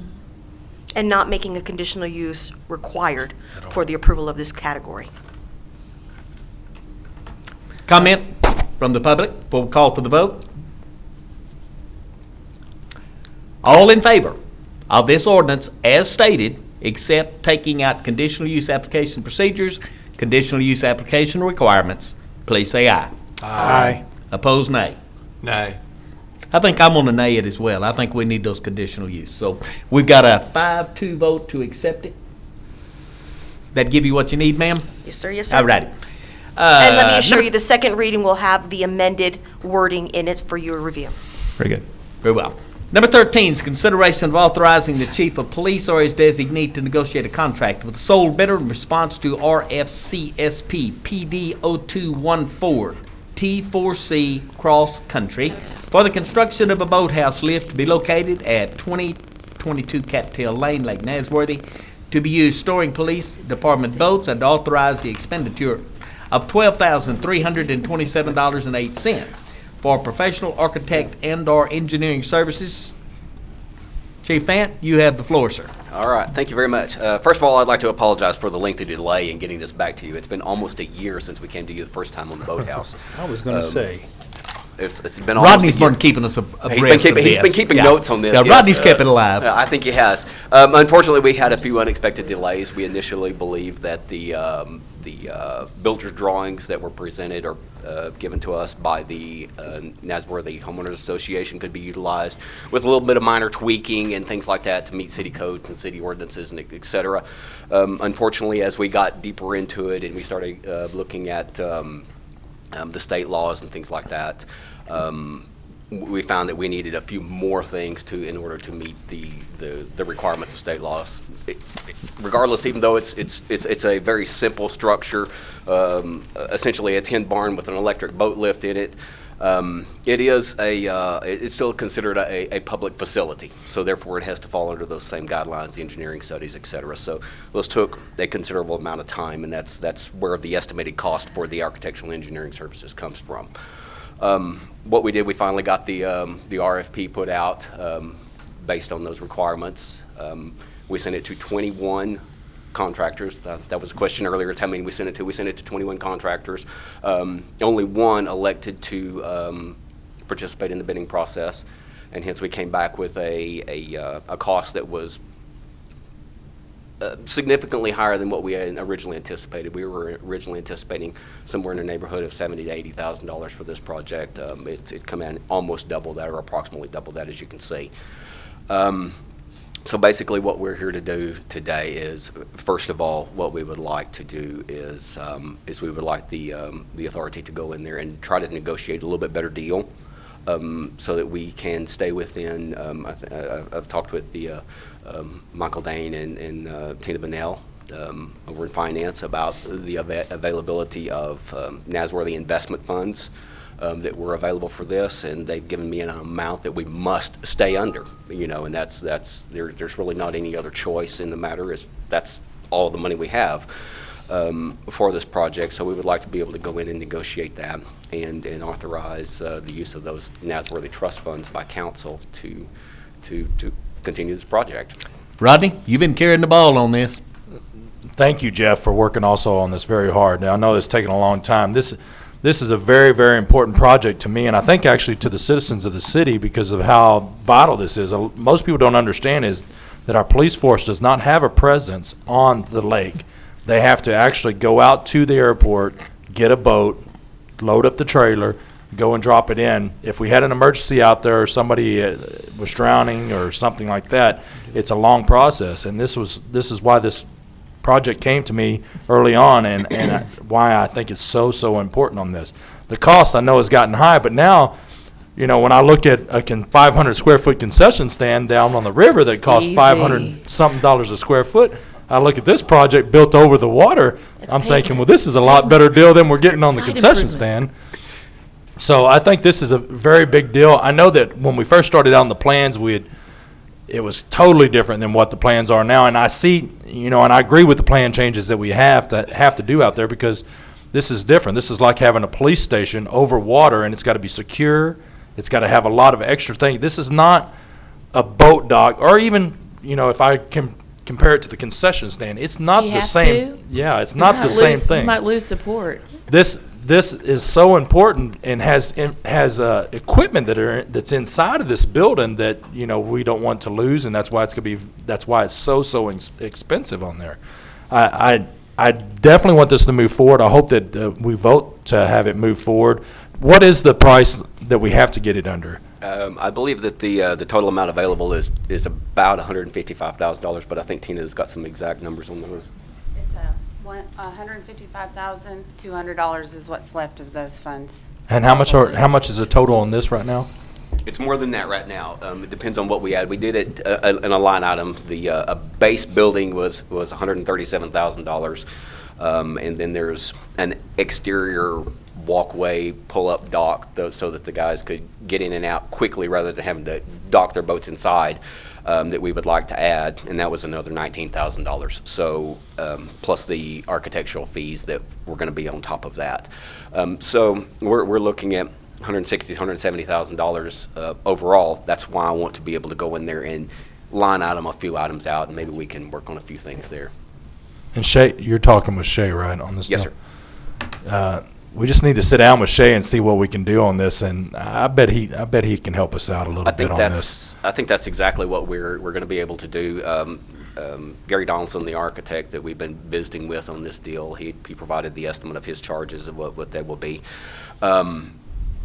He said, look, I'll be more than happy to sit down with you and T4C, and we'll discuss things that can be changed, things that can be simplified, to where we can get this down to a price that's more reasonable for us. Is there something that we could also push to next year and possibly use some of the funds for next year? It's going to be about 8 months before he can get started on it anyway, even if we sign a contract today. So I don't know. It kind of depends on the economy and how much his business grows over the year. Okay. That's all I have. Charlotte? What percentage, Chief, of the monies that you've got do you have set aside for the future maintenance of this boat dock? I think we can easily absorb that into our regular budget. There should be minimal maintenance required No, for that. I don't want easily. I want to know what percentage of money that we're going to set aside for maintenance. Things get broken or people run into our dock, and that it's got to be fixed. And I also would like to see us go for the fundraisers or whatever needs to be done that goes strictly into the maintenance of the little police station on the water? I don't have that number for you, ma'am, but I can certainly get it for you. We can work on a way to do that, Tina, that any monies that go in and it's line item specified for the maintenance of that? Percentage of the boat races that come each year that goes to maintain the police station? Well, I think that would be a bigger question for council to consider, but it's certainly something we could do. If council We about have to dedicating consider maintenance funds. maintaining those buildings. We have to. Yeah, we do. We're throwing money away if we don't. But you have to have the building. But we're throwing it So, away if we right don't now, we pay preserve. we pay for a rental space out at the airport right now, which will do away with the rental space, correct? We actually have, we rent two enclosed boat stalls, actually in different locations because we couldn't get them at the same location. They're public boat facilities. They're less than optimally secure for, Yeah. we've got $50,000-$60,000 in each boat that are sitting in a stall that we've actually had some stuff stolen off of them. You know, a $5,000 side sonar is sitting on that boat. Luckily, those people didn't steal that. They stole some rope. So, you know, we need them in a more secure facility. And maintenance-wise, I look for every dollar that I can save in maintenance for all of our buildings and grounds. I think I can absorb that with really no additional cost to the city, I mean, as You know, far we as what could we've got. But Fill but I the certainly raft would with love- donations, you know, instead of filling the boot, but fill the raft with donations to I would maintain it. certainly love to have, you know, more influx of money. I'm always wanting more money. That's just the nature of the beast, I think. Police department challenge the fire department to a canoe race or, you know, entry fees. Marty? I think you can start with the, whatever you're paying for the rent of those two, you can put in, For maintenance? put in for the, Maintenance. for maintenance. Where did the money actually come from? I know it's a trust fund, but where did those dollars come from? It did come from the Lake Nasworthy Trust Fund back in 2009. There was about $873,000 transferred over to the water fund in 260. And so we've been slowly working through using the remainder of those monies. I think at that point, Those were earnings, right? yes. That's critical. Investment income, I'm sorry, Yeah. yes. Yes, investment earnings that there's a portion that we can move over from the trust fund to use for capital or other items that council sees fit. So. Okay, I received a phone call last night, or is T4C going to fall under wage scale determination? They will? Okay. Because it was in the proposal, but it wasn't in the specifications, I think is what I was told, but Roger, they will fall under that? Can you explain that to us? Davis Bacon? I never heard of it. Yeah, can you explain that to, I'm not sure what you're talking about. Well, it sets basically wage scale determination sets what the minimum wage is for different trades and what they have to be paid. Okay. And those get relatively high. They're done on a survey, so that they get, sometimes some trades can get relatively high, but we need to make sure that isn't negotiated out. Oh, you don't want it to go below for them?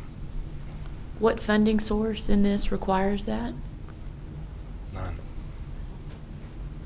That's why I was asking where the dollars came from, for sure. Yeah, the wage and benefits, which is what you're referring to, Yes. the Davis Bacon are applicable to city projects, and those are required by state law, so Okay. that's not something we can negotiate on. Okay, very good. Johnny, can I say something on what he was saying? Out of that Lake Nasworthy Fund, what a lot of people don't realize, and Tina has kind of educated me on this in the last year, is we can only pull out so much money per year out of that fund for our projects. And is it 10%, Tina, off the interest? 90% Of the interest. I know. It's a 90, I don't want to, let me make sure before I say. I have the charter here. 90% of the interest. I believe it's 90% of the interest, but I just wanted to From the verify. previous Yes, year. Michael's saying that's correct too. From the previous year? For each year. For each yes. year, yeah. But in 2009, I think it hadn't been moved in quite some time, and so that's why there was such a big So it built up? amount, yes. Okay. So the general public doesn't understand a lot of that, how that's we're just using interest money. We're not taking off the. That's right. Yeah. You're correct, Councilmember. Okay. I'd like, The principal must remain unless I think Right. it has to go to a vote or. Right. yeah. Johnny? This will be for just police use only, this boathouse. So heaven forbid a boat runs into that boathouse, it's going to be a police boat. Is that correct? That would be, Because if unfortunately, it that was would a- be correct. If it was a private boat, then the private owner would have to pay for any maintenance of, or repair of that boathouse. If- So, If you catch them. right. Right. So if a boat runs into it, it would have to be Tim behind the wheel, or somebody would be.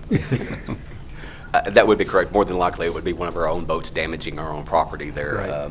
But that's not to say that, you couldn't have a reckless Someone by the way. boat driver out there that actually hit our dock. Part of one of the plans in here is to have this thing alarmed and monitored. And I know that there's monitoring available as far as being able to catch them. Perhaps we might even consider, video alarm systems. That way that our dispatch center could actually kind of keep an eye on it like they do some of the other facilities that we have. Most of our other facilities actually have video cameras and things like that monitoring the sites. So this may not be something that would be out of the ordinary for us to add that added level of protection as far as knowing what's going on there at all times. Do you want to allow them to authorize to negotiate, Rodney? yes, I move for approval. Second. Okay, I do have a motion to allow them to negotiate. I do have a second. Any further comment from council before we move on? I have to go back to something tangential. Yes. I'm not sure why we're mentioning Davis-Bacon if it's not federal funds. Is there some new law that requires this?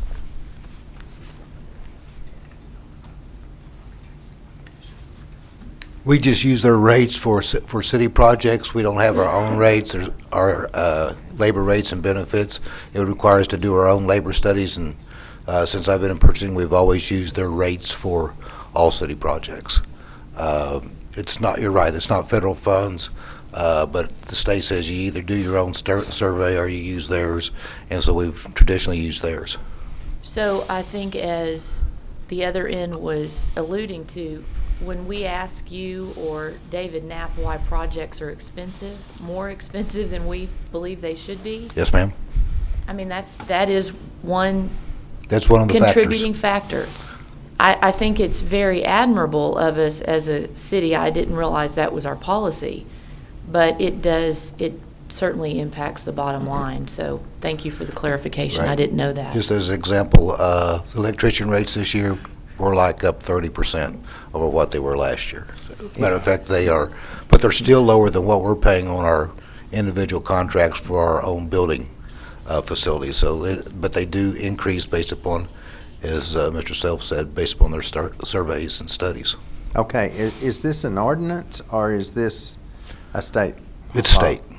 Okay, so it's a state law that we're following. We don't have to, if we had the staff, I would think, to go out and do our own labor studies and benefits, we could use our own for non-federal projects and non-state projects, but we don't, so we use and rely upon the Davis-Bacon, which is our option by state law. I'll be glad to send that to you if you're interested. Do I have public comment on this item? Mayor? Yes. I believe Tina needs specific wording. Yes, I do, before we vote on it. We need to say that we're going to use the Lake Nasworthy Fund trust proceeds in the motion, and also, Interest. if you'd like. Interest, yeah. Yes, that is the proceeds. Proceeds, The interest is the interest. proceeds, correct. And then if you would like to include an amount not to exceed, which would be that 155,200. Will you amend your motion, Rodney? As stated. Second, John? Yes. Okay. And then, I'm sorry, I just want to make sure, we had a question on whether the invoice for the architect needed to be approved separately from the rest of the project, or? Well, the way that the agenda item is posted, you would authorize up to the $12,327.08 for that kind of expenditure. It is not an authorization, for a specific contract for architect services or engineering services, and it's not an authorization for a particular payment. It is below an amount that would need to be bid, but it is not an action on the part of City Council authorizing a particular payment. It's just authorizing the incurrence of that type of expenditure up to that amount of money. Well, it's also an authorization to negotiate. Yes, but that would not be part up of the to. contract with the, with T4C. The architect was on a That is a separate separate item. invoice. Okay. It's a separate. Give us a motion No, that, it's actually not even. clarify our motion so that we can get this right. To do both of them. To do both of them, Dan. Okay, the motion would be to authorize the department to negotiate a contract with T4C Cross Texas for the boathouse pursuant to RFCSPPD 0214, not to exceed the stated amount. 155, 200? Well, that would need to include the amount for the architect. Right, so- which would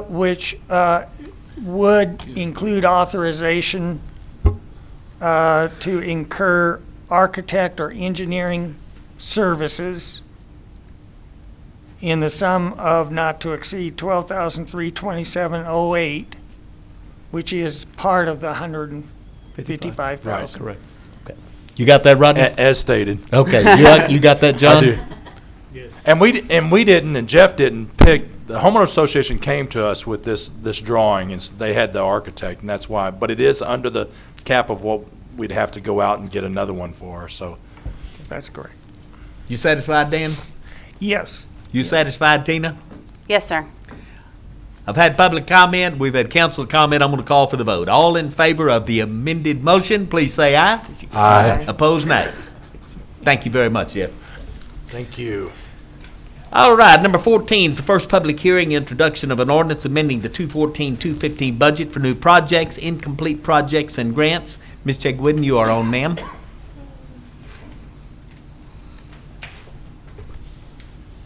Good morning.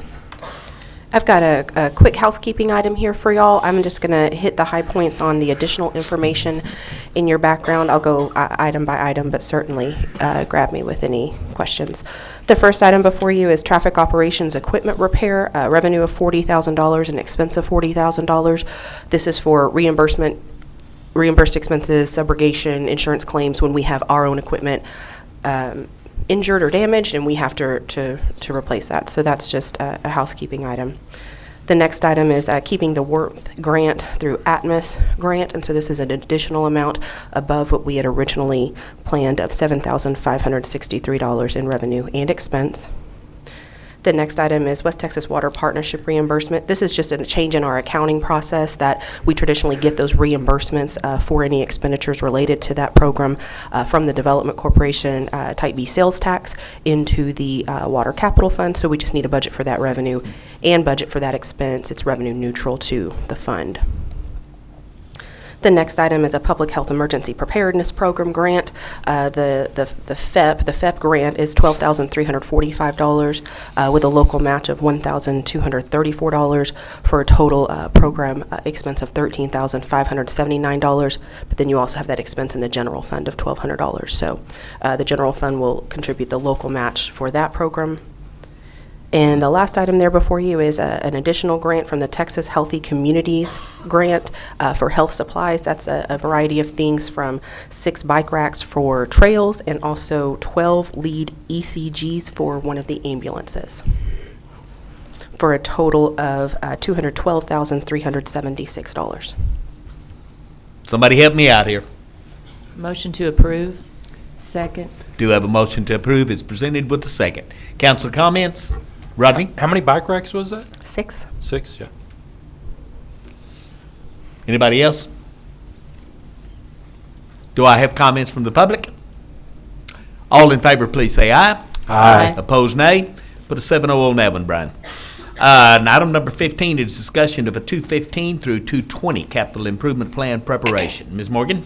Wanted to give you an update on as we're making progress on the capital improvement plan, to let you know where we are on our calendar. We started preparation with project managers back in January, have had the committee convene to rank those projects as required by charter.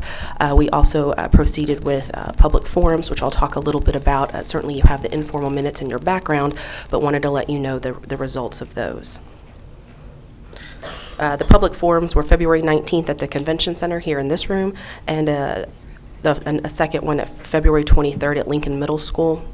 The meetings were promoted with a variety of media outlets. We had a groundswell of support from radio, TV, print media, had a lot of cover and exposure that way. Certainly Facebook was a huge, as Anthony likes to say, we're a Facebook town. We had a huge influx of support as people routed through that way. And to give you really quickly, the public forum, the first public forum here at the Convention Center had, I would say, poor attendance for in the past, but I do have some more information on that we tried to mitigate that and still get citizen input. We had 5 citizens attend, and certainly you can see the projects that they spoke in favor of and in support of. And then the second public forum at Lincoln Middle School, we were fighting the weather. We had a skeleton crew of staff, and we expected that one would be probably poorly attended as well. That was a bad weather day. And so we had those occur. However, the CIP online submissions are still pouring in. We've had a huge support. Mr. Silvas, last year you asked me how many people filled out the online form. I believe it was 6 when I spoke to you at this time last year. At this point, we're approaching over 100. As of background that was submitted to the council, we had 91 citizens that had spoke in behalf through the online form. And so we're definitely seeing that outreach, that if there's an easier process than coming to a public forum, fighting the weather, fighting, evening other obligations, we certainly are seeing folks take advantage of that. And so we're going to have additional information out there for the additional items that are coming in. All of this information has been shared with staff, because certainly there's lots of information on each of those forms that came in. I believe Mr. Kelton was the winner in the popularity contest, almost everyone related to some of his projects. Excuse me. So I did have several individuals and one special interest group contact my office specifically by phone and by coming by, and so we routed them through the online submission so that information could come to you as well. And so we are seeing more support. We just didn't see it at the public forum, so I just wanted to point that out. Morgan, question. Yes, sir. So even some of these public comments that are being, the 91, not the 91, but the ones that are being submitted online, are they still ongoing, or yes, that's going to be live. It's going to be open. We're just going to leave that open year round. Good. Because certainly we have that desire to hear back from our citizens. As we were doing the pushes on Facebook and through local media, we were getting tons. I mean, we would come in on Monday morning and have 30, 40, and 50 submissions. And so we expect to leave that open and have that opportunity to route folks through that. And so we can be continuously gathering this information, because it's always good and valid information to have. I do have I just wanted to hit the high points. Certainly, streets is what we heard a groundswell of support for as well. Water, police station, dog park, animal shelter, adoption center, park improvements. Those are projects that we had the most response with. The rest of the information is in your background listed here. We had a few in support of each of these projects. And with that, I have each of the projects listed, but you have a draft of the CIP in your background. And so unless it's the council's pleasure, we can skip ahead to upcoming events on the calendar, which would be the next meeting. We would talk about continued discussion of the capital improvement plan and adoption by resolution. We are required by the city charter to bring that to you 5 months before the budget is considered, and so we're well within that timeline by the March 17th deadline. We do have a couple of projects that came out of this dialogue with citizens, and so we're going to add those projects to the proposed plan for your March 17th consideration. And that's all I have for you. And this was just presentation. This was just discussion, so there's no action required. Yes, we wanted to formally convey you the information coming from the public. Any questions from council on Morgan? For Morgan? Thank you, ma'am. Thank you. All right, we are now to the executive. Let me find that. All right, F, executive closed session. Executive session under the revision of Government Code Title V, Open Government Ethics, Subtitle A, Open Government Chapter 551, Open Meeting, Subchapter D. Exceptions to requirement that meetings be open under the following section. Section 551072, to deliberate the purchase, exchange, lease, or value of real property regarding A, potential sites for a police department administration building, and B, real property located at San Angelo Regional Airport. Section 55107112, to consult with its attorney on a matter in which the duty of the attorney to the governmental body under the Texas Disciplinary Rules of Professional Conduct of the State Bar of Texas clearly conflicts with this chapter regarding matters related to development agreements between the City of San Angelo Development Corporation, Marta for Hirschfield Energy Systems, LLC, and we needed to add Section 55110712 to consult with the attorney on the COSADC expenditures on items 5 and 6. Our consent agenda, items 5 and 6. And what do you think, boss? What do you think this will I'd take? say about an hour and a half. About an hour and a Just half. wait two items. It is 11:16. That's about 12:45. If we can get through any quicker, we will be back then. But I'm going to say it'll probably be 12:45. You agree with me? I think so. 11:16, Brian. We're going into executive. Yeah, we had. It is 12:42. We do have a quorum, so let's get this meeting started. We are ready now to handle number 5 on the consent agenda.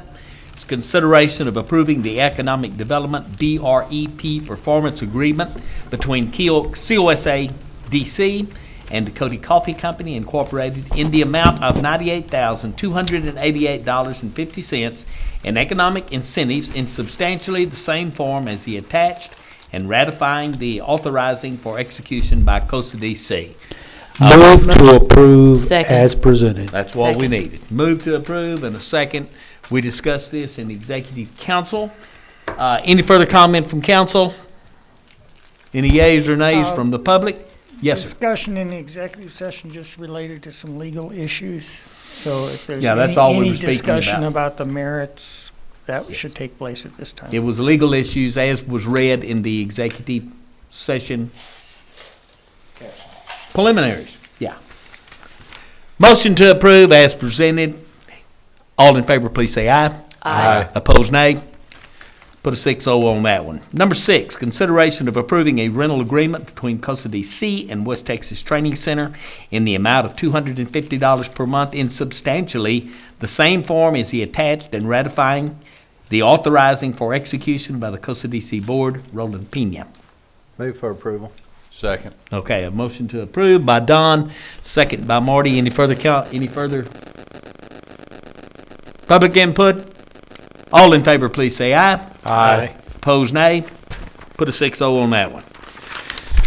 And there was no, now I recused myself for one item, but was there anything that need to be said on the item that I recused myself on? So there is no further executive that would need to speak about.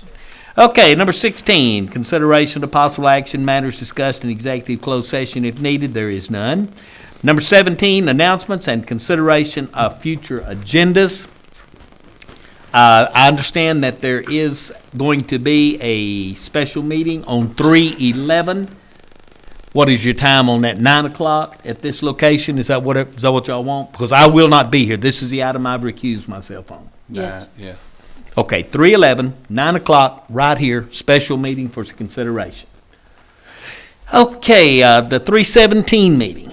Some of us can be here, some of us may not. Do we want to continue the 3/17 meeting as scheduled, or do we want to postpone it or put it off? I'm in favor of staying with it, but Elizabeth, what do you think? Well, Mayor, being the mother of 2 teenagers who have an expectation that they will get to do something special and potentially away from this lovely hometown, I would be in favor of moving the meeting date to accommodate spring break, but want to do what the will of the council is. Okay, we got one no. What you say, Don? I can go either one. Charlotte? It doesn't matter. I can do either way. I can do either one. You'll be here? There's 4. Marty?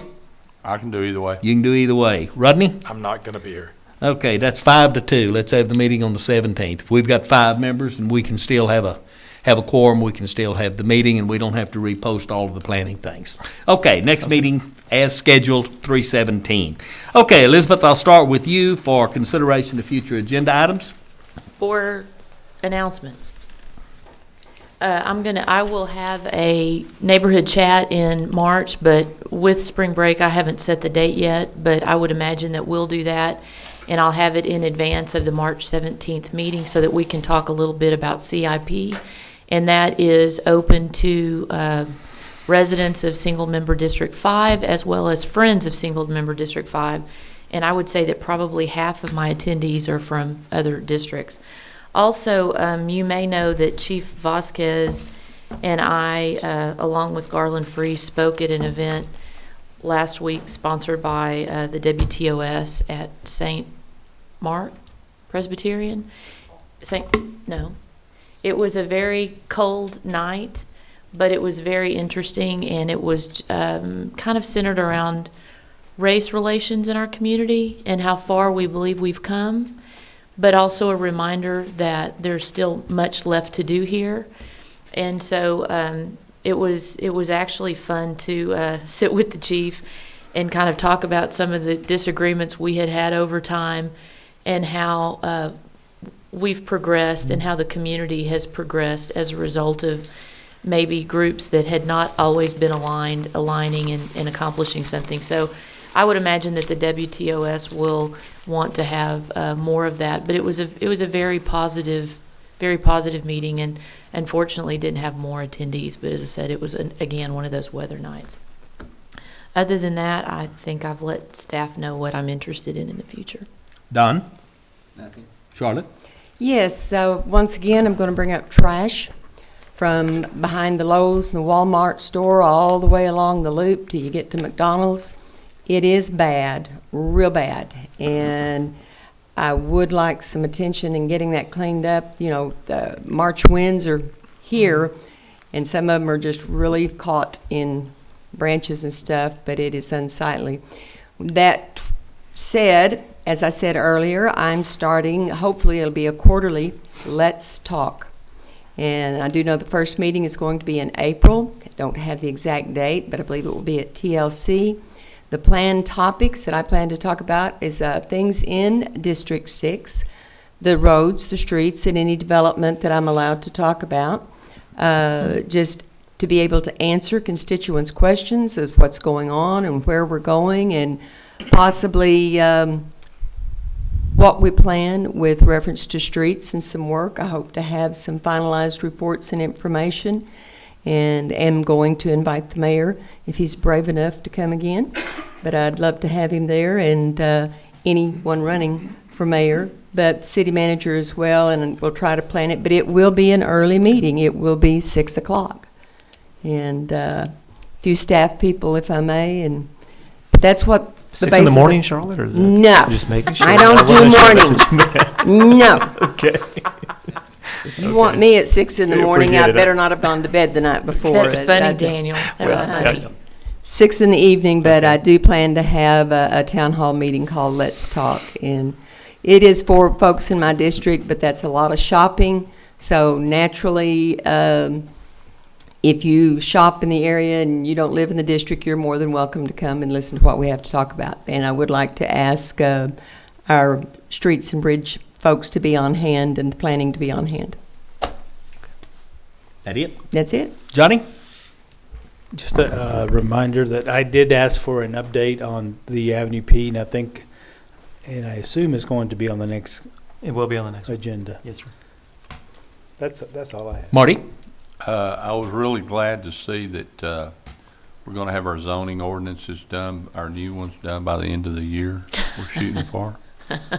And then we have a meeting scheduled here Thursday. It's 6 o'clock, right? I believe. Yeah. For single member District 2 for the proposed apartment complex. So invite everyone out for that. Mayor, That's all. Yes, ma'am. Well, since he said that, after this round concludes these applications, can we look at adopting a city policy after that time? Looks like it'd be a good time. I think they were already working. I think on they're that. working They on told it, but- They told me they were Yeah. working on it. Yep. Yes, Bob Salas is already working on that. It's in It's gonna his be- plan. Bring it back so we don't have to deal with this again. Yeah, it's gonna be, I think it's gonna be automatic, Liz. So when it comes. Just part of the before- 'cause process. Hopefully we'll get some more next year. Right. Rodney, do you have anything, sir? Not at this time, no. I'm waiting for a suggestion then. I'm waiting for something on 18. Second. All in favor say aye. Aye. This meeting's over.